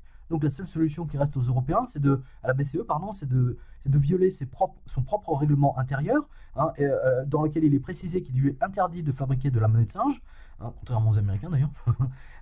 Et donc du coup, la BCE fabrique elle aussi de la monnaie de singe, mais qu'elle refuse de donner aux Grecs, par exemple. Je reviens quand même à ma question, mais qu'est-ce qui oblige un chef d'État comme Madame Merkel de passer sous les fourches codines des Américains, de leur dire, vous nous disiez tout à l'heure précisément, ils disent qu'ils veulent la mettre en coupe réglée, qu'ils veulent mettre l'Allemagne en coupe réglée jusqu'en 2099, est-ce que vous avez dit? Qu'est-ce qui oblige les Allemands aujourd'hui à être les valets des Américains? D'une part, le texte que je publie, c'est la première chose. Ensuite, n'oubliez pas que la part de marché de BMW, de Porsche aux États-Unis, c'est quand même à peu près 20 ou 30% de leurs ventes. Demain, vous supprimez 30%, voire 40% des ventes de toutes les entreprises allemandes de l'Allemagne, et l'Allemagne se retrouve dans un niveau proche du Portugal. Il y a quand même le commerce allemand, germano-américain, et quand même absolument, c'est quelque chose d'extraordinairement puissant. Hein. Donc ils ne peuvent pas non plus, vous ne pouvez pas couper les ponts du jour au lendemain. Le fait qu'elle ait expulsé le chef de station de la CIA, c'était déjà une gifle colossale. Elle a fait quelque chose qu'elle n'aurait jamais dû faire. Elle a été d'un courage absolument étonnant d'ailleurs sur cette affaire. Même si sur d'autres dossiers, elle est tout à fait la valette, on va dire comme ça, le valet des Américains, sans aucun problème. Alors, l'or de l'Allemagne est toujours là-bas. Hein. Alors, autre pays dans la tourmente dont vous parlez dans 666, c'est le cas de la Suisse. Donc, vous dites qu'en 10 ans, ils ont liquidé quasiment 1550 tonnes d'or, ce qui est quand même pas rien, qu'ils ont validé. Et pourquoi ont-ils validé et voté l'abandon de leur or qui garantissait la solidité de leur franc? C'est une très bonne question. C'est une excellente question, d'autant plus que dans la constitution de la Fédération suisse, il est marqué noir sur blanc que le franc suisse doit être garanti par 40% ou 40% on va dire, de métaux précieux pour garantir sa monnaie. Et ce texte-là a été enlevé en toute discrétion du peuple suisse. Il n'y a même pas eu de vote. Vous savez, comme les Suisses sont célèbres pour leur vote dans les cantons, etc. Là, il n'y a pas eu de vote comme par hasard. C'est curieux, hein. C'est quand même extraordinaire. Par quel phénomène vous expliquez ça? Alors, la CIA. Très belle opération de la CIA. magnifique opération de la CIA. Pareil, on voit les Suisses dans la tourmente depuis quelques années, notamment sur cette histoire de levée du secret bancaire. Ça aussi, c'est une histoire de CIA? Bien sûr. Quel est l'intérêt de lever le secret bancaire aujourd'hui pour la CIA? C'est pas tant pour la CIA, n'oubliez pas. Vous assistez, la CIA est aux ordres du gouvernement américain. Et le gouvernement américain, le vrai, c'est la Fed. Hein, c'est pas vraiment le Obama ou les autres. Aujourd'hui, c'est ce que je vous disais tout à l'heure, le dollar arrive à sa fin. Aujourd'hui, le dollar ne vaut plus que 4 centimes. Donc il importe pour eux de récupérer le maximum de dollars. Comment on récupère le maximum de dollars? En forçant tous ceux qui ont planqué leur fortune en Suisse ou ailleurs à le ramener aux États-Unis. En l'occurrence, dans un État qui s'appelle le Delaware. Le Delaware est aux États-Unis, ce que le Luxembourg est pour l'Europe. C'est une lessiveuse. Voilà. Et ce que veut la Fed américaine, c'est ramener tout, qu'il n'existe plus aucun paradis fiscal sur Terre, sauf les paradis fiscaux anglo-saxons, bien entendu, mais que tous les autres soient rayés de la carte. Et c'est ce que vous avez observé maintenant depuis à peu près... depuis le début de la crise. Depuis le début de la crise, moi j'ai vu très précisément la destruction progressive. Ça a commencé par un petit procès, puis il y en a un deuxième, etc. Ça a commencé par les arrestations dans les aéroports des cadres bancaires de l'UBS, de l'Union des banques suisses, de la banque je sais pas quoi, enfin on général toujours des banques suisses. Et qu'est-ce que vous avez? Vous avez même Falciani qui a reconnu à BFM qu'il avait travaillé pour la CIA, qu'il avait volé tous les comptes, les noms de tous les étrangers qui avaient un compte à la HSBC Genève ou à Lausanne. Il les a fait grâce à l'aide de la CIA et de la NSA. Il l'a dit chez Bourdin. J'invente rien. Chaque fois que vous touchez politique monétaire, vous commencez à examiner ça. Et d'ailleurs, c'est assez amusant parce que aux États-Unis, vous avez un écrivain qui s'appelle Jim Rickards, qui écrit d'ailleurs des choses très intéressantes, mais qui auparavant travaillait quand même pour le Pentagone, et qui s'occupait d'un département guerre financière, justement où on retrouvait des gens des militaires, de la CIA, de la NSA, etc. Et maintenant, il est un auteur à succès. Et comme par hasard, dès qu'il publie un livre, dans les 15 jours qui suivent, son livre est publié en 50 langues. C'est intéressant, non? Bons et loyaux services. C'est un bon. Même ce qu'il dit d'ailleurs au demeurant est très très intéressant. Mais je le dis et je le répète, la destruction de la Suisse, d'abord c'est les politiques suisses qui ont trahi leur peuple.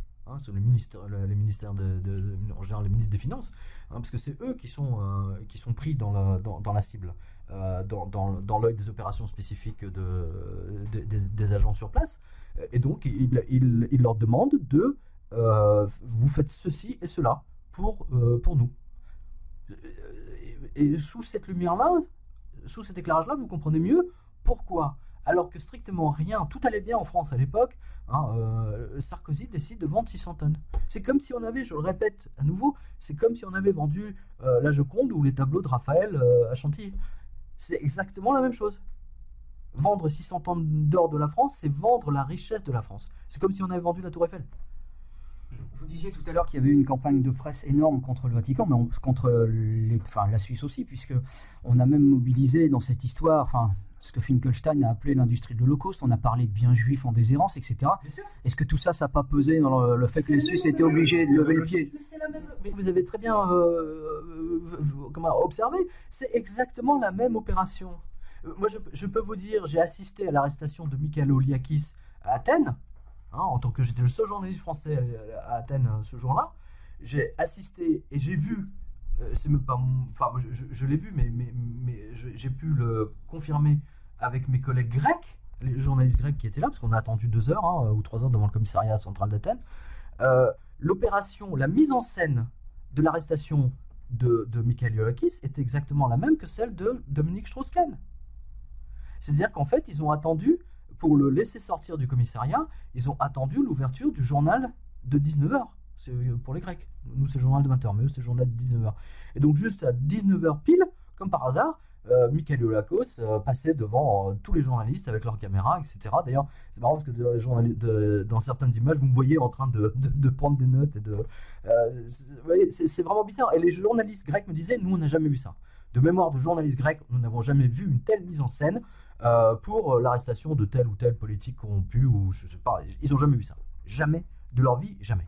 Et on est sur le même plan d'égalité qu'avec l'histoire Strauss-Kahn, en l'occurrence C'est-à-dire au niveau de la mise en scène, au niveau du trucage, au niveau du mensonge, au niveau du... D'accord. Bien sûr, c'est exactement là. On l'a appris d'ailleurs, on l'a appris 2 ans plus tard, puisque l'un des cadres de Aube Dorée avait enregistré une conversation avec un de ses potes, qui était au gouvernement, qui expliquait que tout ça avait été organisé avant, et que la peau de Michailakis avait été promis, je ne sais plus quel congrès israélite, ou Papa Andréou, je ne sais plus quel... le premier ministre grec est allé à New York, et leur a promis, il était foudrage parce que l'arrestation n'avait pas été faite assez rapidement, ou il avait peur qu'il soit relâché.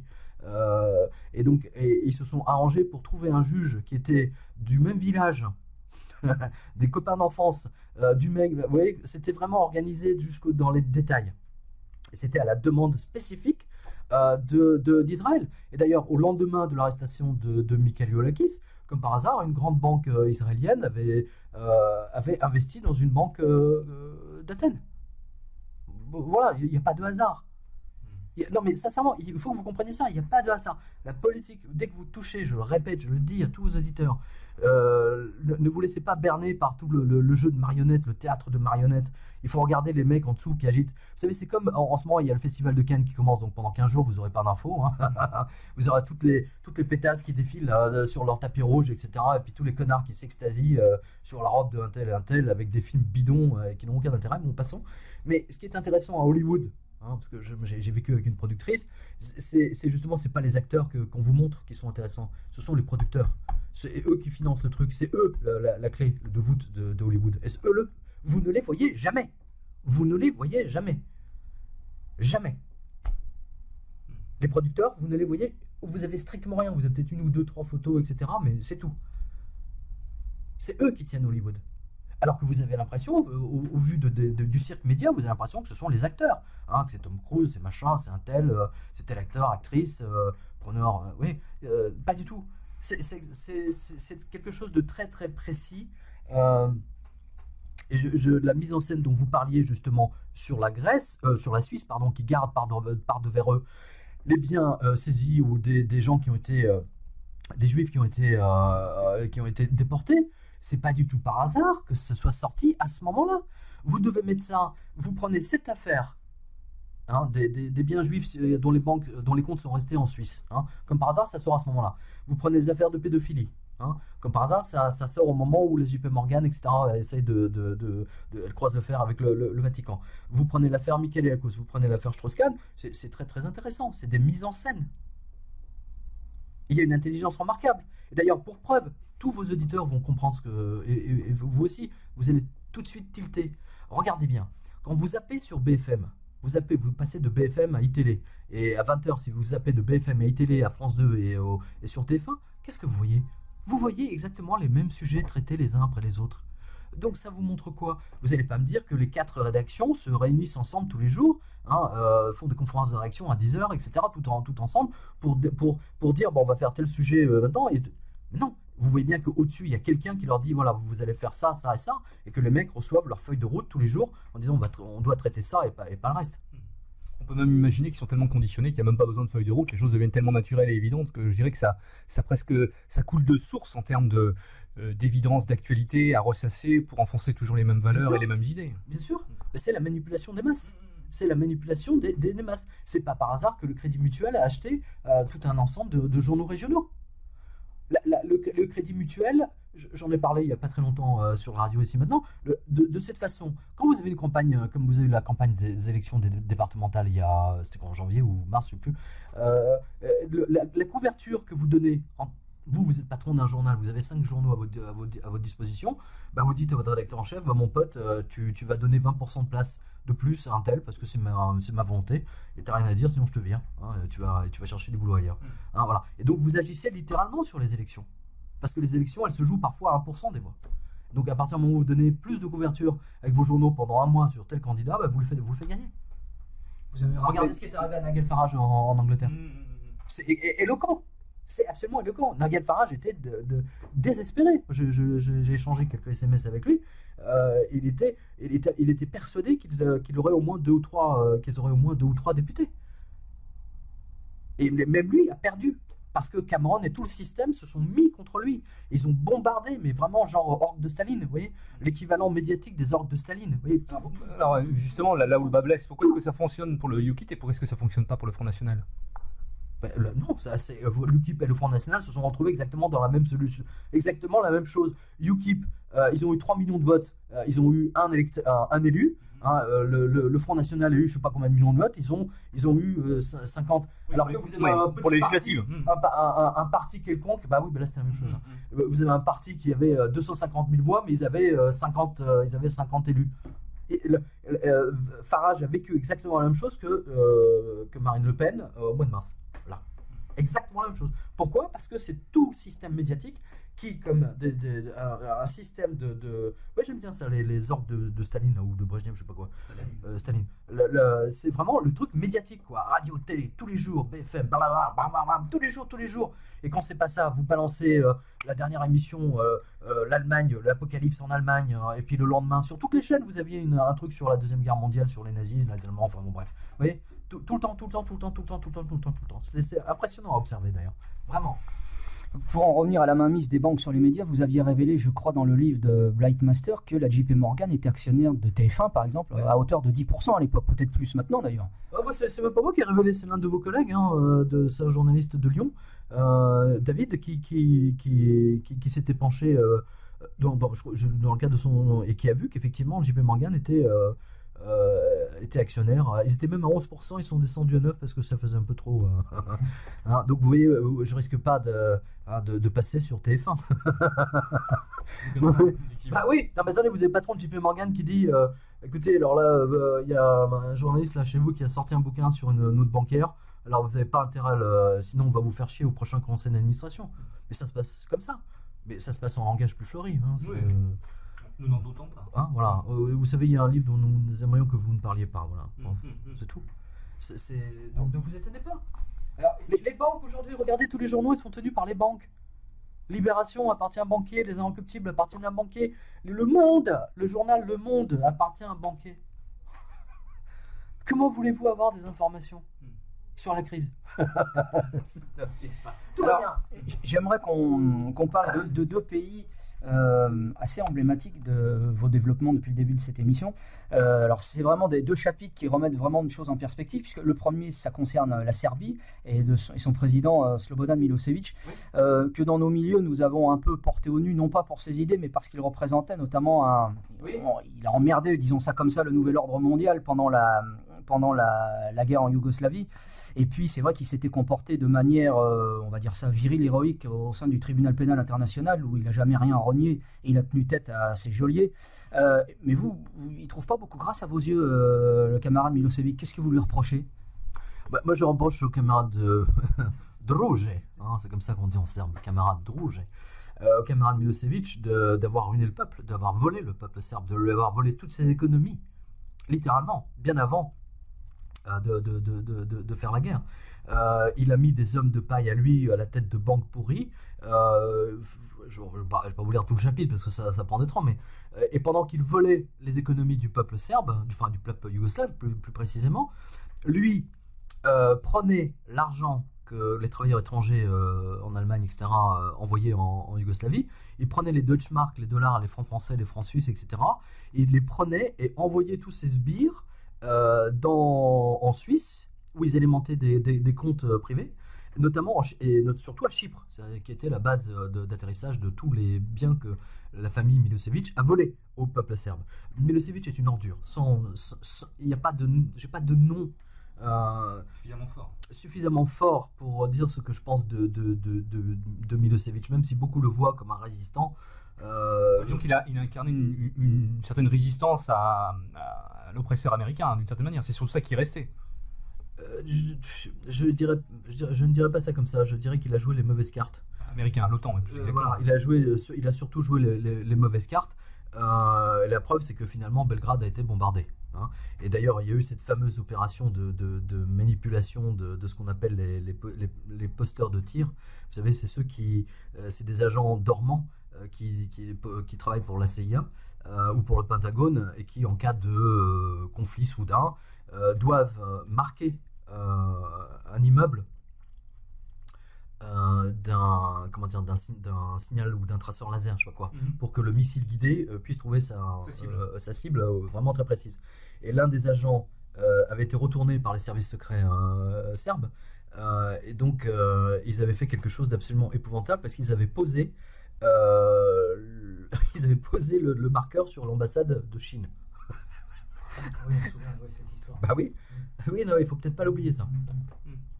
Donc vous voyez que la CIA est toujours à l'œuvre. Vous savez, moi j'ai un prédécesseur que vous connaissez d'ailleurs très bien, auquel je rends souvent hommage d'ailleurs, c'est Gérard de Villiers. Gérard de Villiers a toujours montré l'étendue du travail de la CIA à sa façon.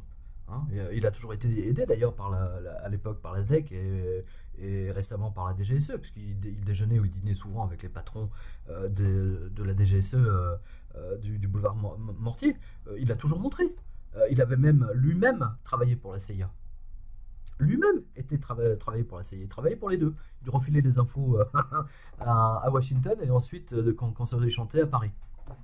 Gérard de Villiers qui a donné quasiment sa dernière interview de son vivant à réfléchir et réagir. Nous en sommes fiers. C'est vrai ?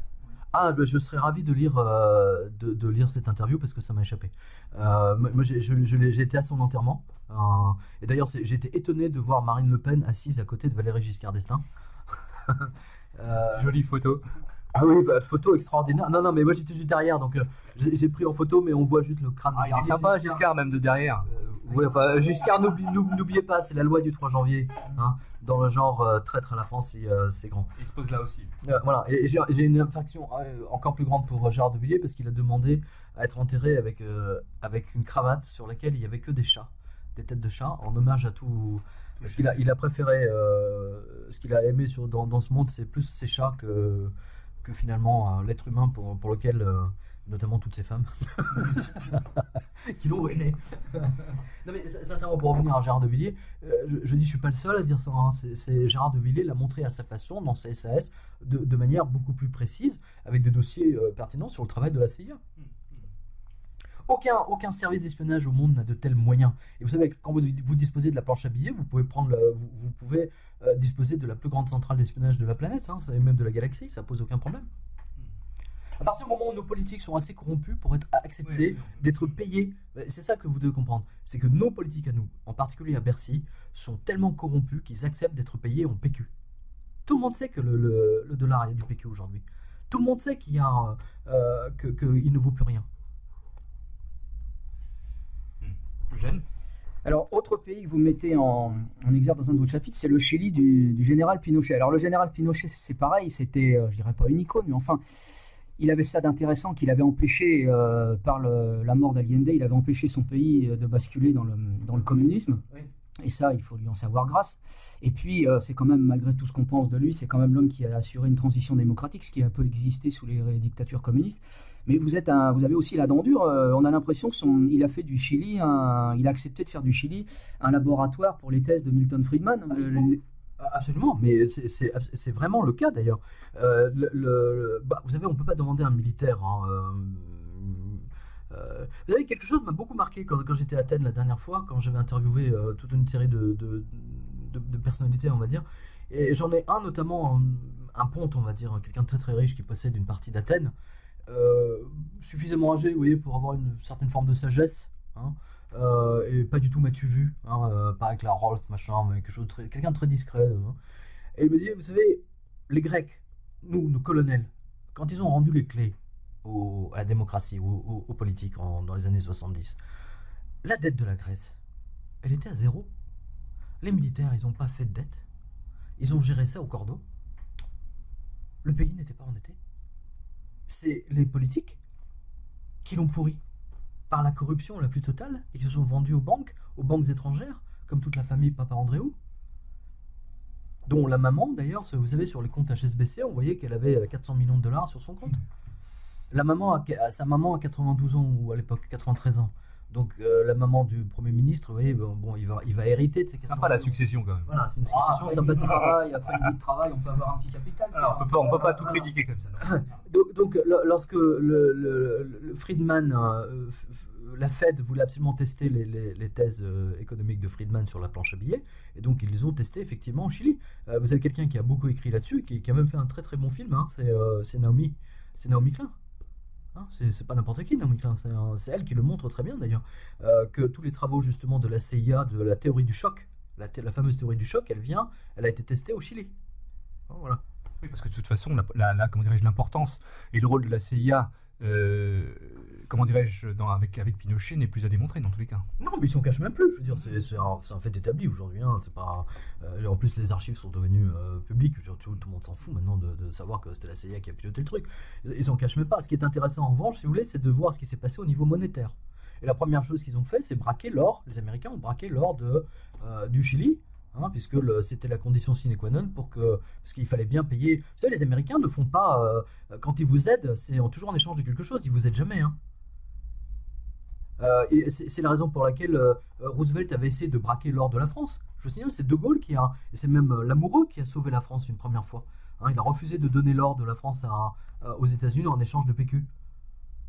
Hein, j'ai même mis une photo de l'amoureux c'est très important, même s'il a mal fini, on va dire. Il a sauvé 4000 tonnes d'or que la France exactement. A à l'époque. Et c'est ça qui a permis à De Gaulle de repartir. C'est ça qui a permis à la France de repartir. Très important, ça. Et vous, alors dans le chapitre sur le Chili, vous publiez une photo. Je finis parce que vous publiez une photo qui est assez emblématique où on voit le général Pinochet serrer la main de Kissinger, qui est quand même le maître de tous les coups fourrés qu'il y a eu ces 20 ou 30 dernières années. Fourré, foireux, oui, c'est clair. Oui, aussi, oui. Moi, je me souviens de la description de ce que disait Gérard de Villiers sur Kissinger, qui était accompagné de toute une série de dactylos. Je crois qu'il avait une équipe de 10 dactylos, parce qu'à l'époque l'informatique n'existait pas, donc tout le monde tapait à la machine. Hein. Et toutes les nanas qui avaient alors elles avaient des ongles comme ça, c'est-à-dire elles n'avaient jamais tapé la machine de leur vie, quoi. Mais officiellement, c'était des dactylos. Elles avaient d'autres talents, mais officiellement, elles étaient dactylos. Dont l'actrice Raquel Welch. Qui a été sa maîtresse. L'actrice Raquel Welch qui a été sa maîtresse. Ah ouais, regarde. Ça rappelle des souvenirs, ça, Pierre. Et quand elle sort en maillot de bain dans John Doe, c'est quelque chose. Extraordinaire. Donc, juste pour finir, puisque vous parliez de Pinochet, il y a cette photo géniale. Cette fameuse photo de Pinochet assis dans un fauteuil dans la cathédrale, puisque c'était une messe en l'honneur des troupes chiliennes, et avec les 3 mecs de son état-major derrière lui, avec ses lunettes noires, avec ses lunettes de soleil dans l'église, ce qui est assez paradoxal, mais enfin bon, on considère qu'il y a beaucoup de soleil là-bas. et figurez-vous que le photographe, cette photo qui a fait le tour du monde, a tellement marqué les gens que Coppola, le réalisateur, a pris ce photographe pour devenir le photographe officiel du plateau du film Apocalypse Now. Comme quoi, il y a un fil conducteur, c'est amusant, non hein, il y a un fil conducteur apocalyptique, je trouvais ça génial. Et vous avez même un autre mec, un artiste que je trouve absolument génial, c'est Alice Cooper. Il a publié au moment même où les Américains faisaient leur défaut de paiement en or, où ils ont rentré dans la planche à billets monstrueuse de des centaines de millions. Il a fait l'album Billion Dollar Babies. Et il y a cette photo où ils sont devant des centaines de milliers de dollars posés en pile, et il y a des lapins. Et il a mis des lapins qui courent dessus, les lapins qui se reproduisent à l'infini. Mais c'est génial. C'est pour ça que je dis, les écrivains et les musiciens sont des médiums à leur façon. Ils annoncent le futur, ils savent pas trop comment. Eux-mêmes ne se rendent pas compte. Mais le meilleur exemple là-dedans, c'est Richard Wagner. Voilà, tout ce qui concerne le chapitre musique et Wagner avec la fameuse son opéra où l'or est volé, l'or du Rhin est volé. Attends, c'est extraordinaire. C'est la même chose s'est reproduite. Ils ont essayé de voler l'or du Rhin à Angela Merkel. Ce qui est surtout extraordinaire, c'est de voir qu'il puisse y avoir une continuité entre Richard Wagner et Alice Cooper. Ça aussi, c'est un truc extraordinaire. Oui. Mais justement, c'est ce qui explique le succès de ce livre, c'est que les artistes sont des prophètes. Oui, les artistes sont des prophètes à leur façon, mais le succès de ce livre, si vous voulez, c'est que c'est ce que me disent. Alors, les lecteurs sont unanimes. Je crois que c'est l'ambassadeur d'Algérie, je crois, qui a pété un plomb sur le livre, qui a adoré. J'ai sa lettre là quelque part. Ou de Tunisie, je ne sais plus. Il a adoré ce livre. Il a pris soin de vous écrire. Oui. Oui, non, mais il y a des gens, on a encore, c'est l'ancienne génération, on fait pas de SMS, ni de email, on écrit une jolie lettre. Alors j'ai reçu une très belle lettre. Il y a l'ambassadeur d'Iran aussi. Alors l'ambassadeur d'Iran, attention, alors là sa lettre, alors là il me l'a fait grand jeu, il a tout en lettres d'or. Calligraphié Ouais. Ah, superbe, je sais pas où il fait fabriquer son papier à lettres, mais alors, waouh. Ah, j'étais impressionné. J'étais favorablement impressionné là pour le coup. Jeune. Oui, vous avez évoqué L'or du Chili avait disparu. Et je montre dans le livre, juste je referme un tiroir vite fait, que 40 ans plus tard, une petite opération de la CIA, c'est très drôle dans le livre, c'est vraiment drôle. Oui, il paraît que il est à l'article de la mort, le général Pinochet, mais il aurait 400 tonnes d'or dans un compte HSBC, comme par hasard. Comme si le général Pinochet allait se pignoler, c'est le cas de le dire, avec 400 tonnes d'or. C'est grotesque. Ça n'a pas de sens. Ça n'a pas de sens. Alors, vous avez évoqué Milton Friedman. Est-ce que vous pourriez nous dire 2 mots de ces idées? Parce qu'elles ont quand même été reprises. C'est quand même l'auteur, le penseur étalon du libéralisme dans ses dérives financières de ces dernières années. Pour nos plus jeunes auditeurs, on en a déjà parlé de ce funeste personnage. Est-ce que vous pourriez nous rappeler 2-3 grands traits de sa doctrine?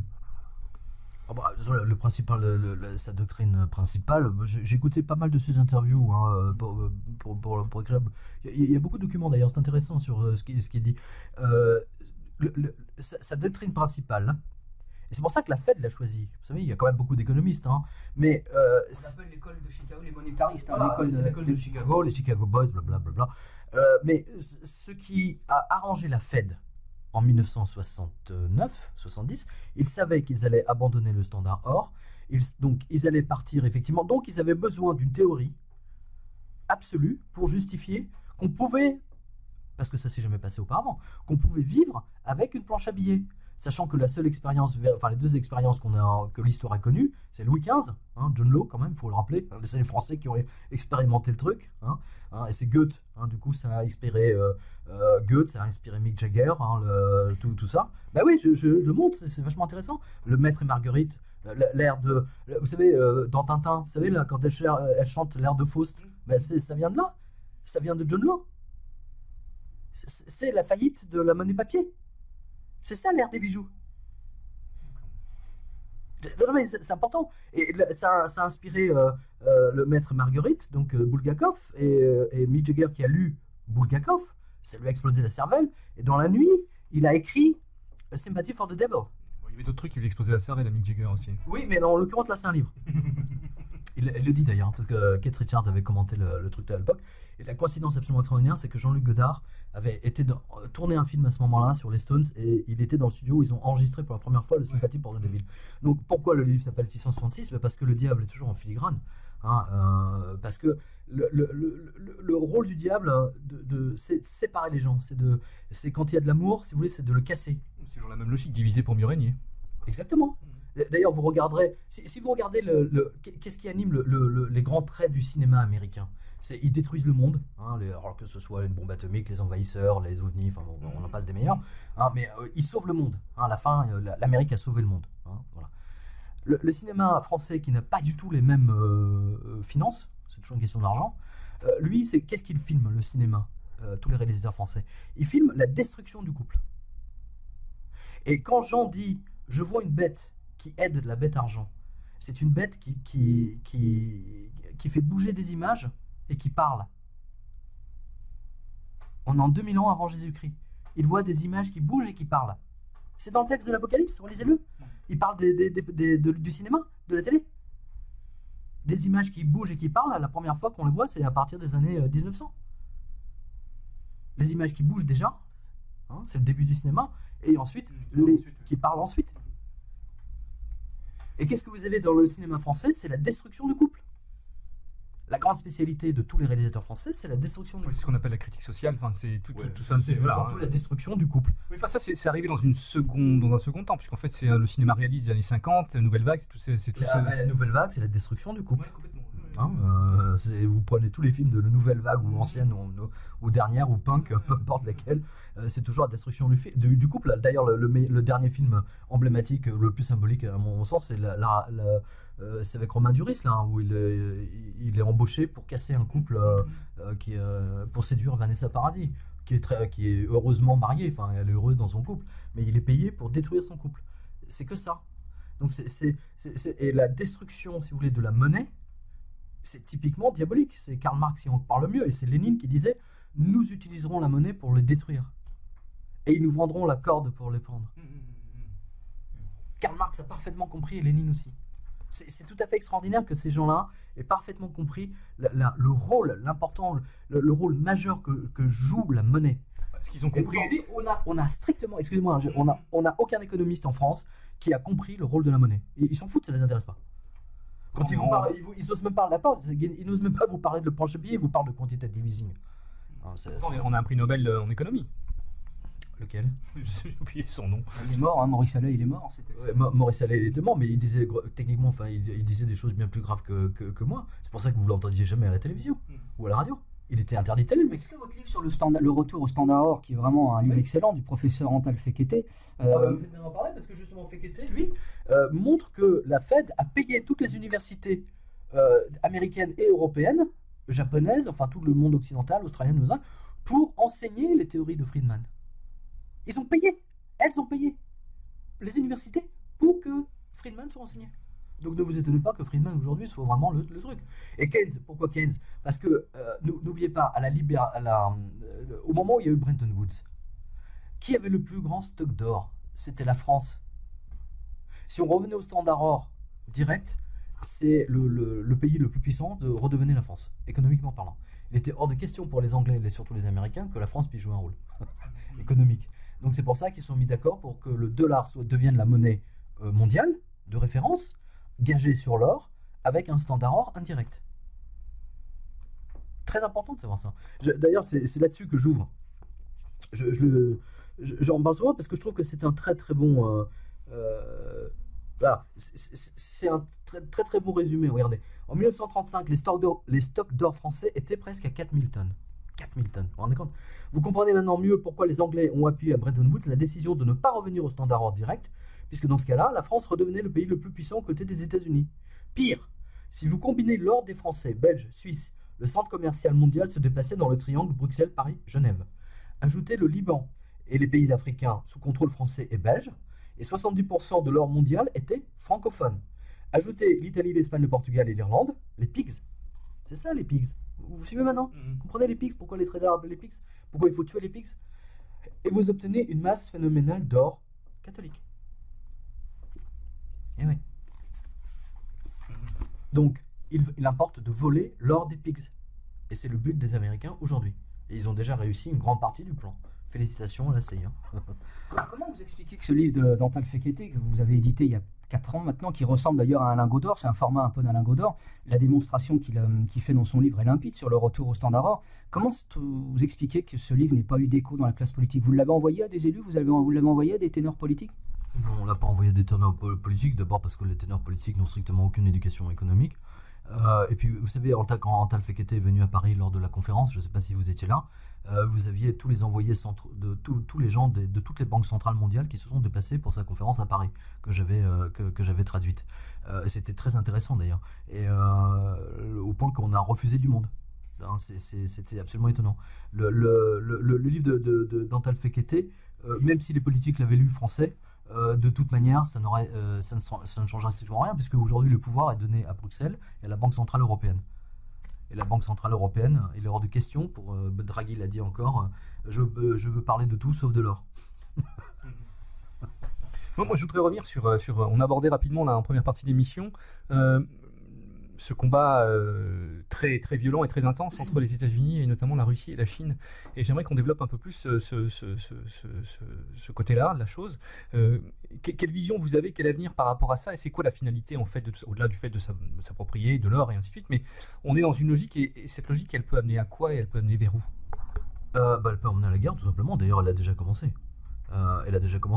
Moi, j'ai vu ce matin une dépêche de Reuters dans laquelle la marine américaine est allée rejoindre la marine chinoise, rien que pour les emmerder, autour d'une île qui appartient au Japon, enfin, où le Japon le dispute aux Chinois, je sais pas quoi, bon, peu importe.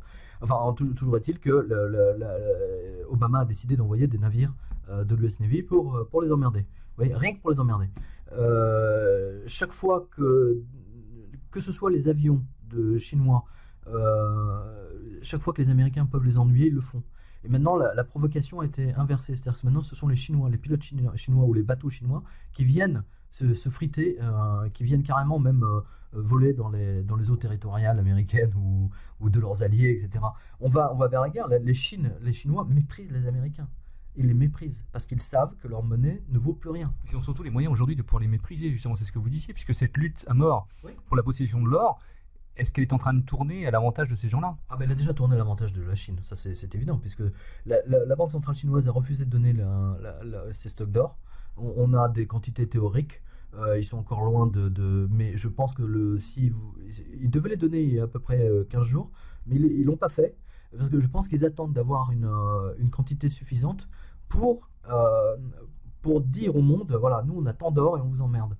Donc les Américains du coup vont se retrouver vraiment extrêmement embêtés.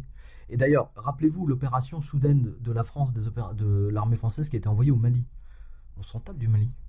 On s'en fout du Mali. Le Mali, ça n'a aucun intérêt. Il n'y a que des chèvres et des chameaux.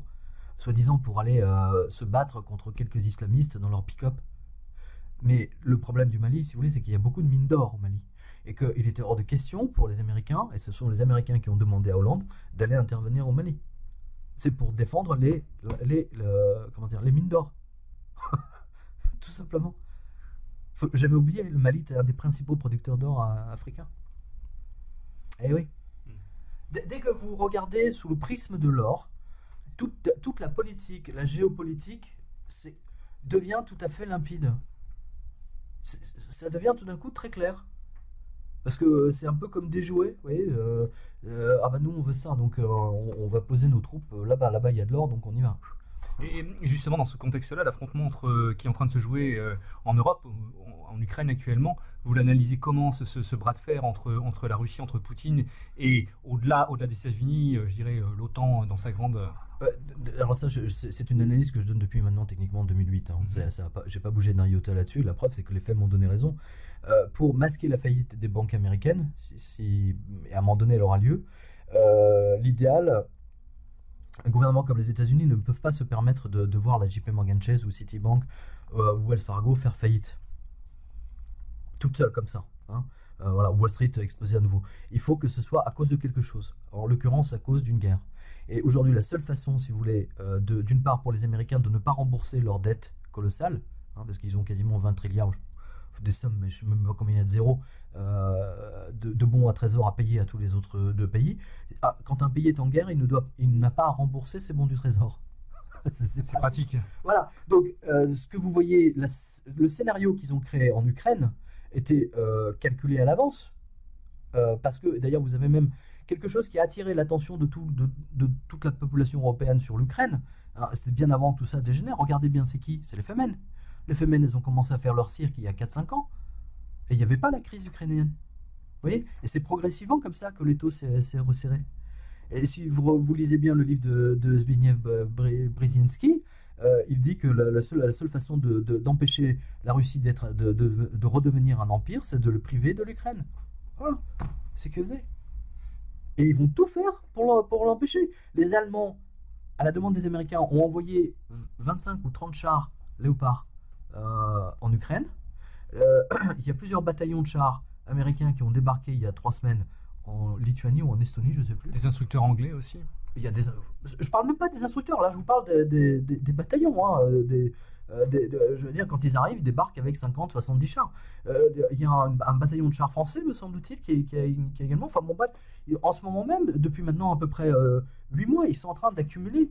Et moi j'ai vu dans ma revue de presse que des gros achats colossaux de munitions et de chars et d'hélicoptères ont été faits entre mi-2009 et jusqu'en mai 2012. Là, ils ont fait le plein de munitions. Et ça s'est arrêté d'un coup et donc maintenant ils sont prêts. Par les Américains, vous voulez dire? Pardon? Par les Américains, vous voulez dire? Par tous les pays proches des Américains.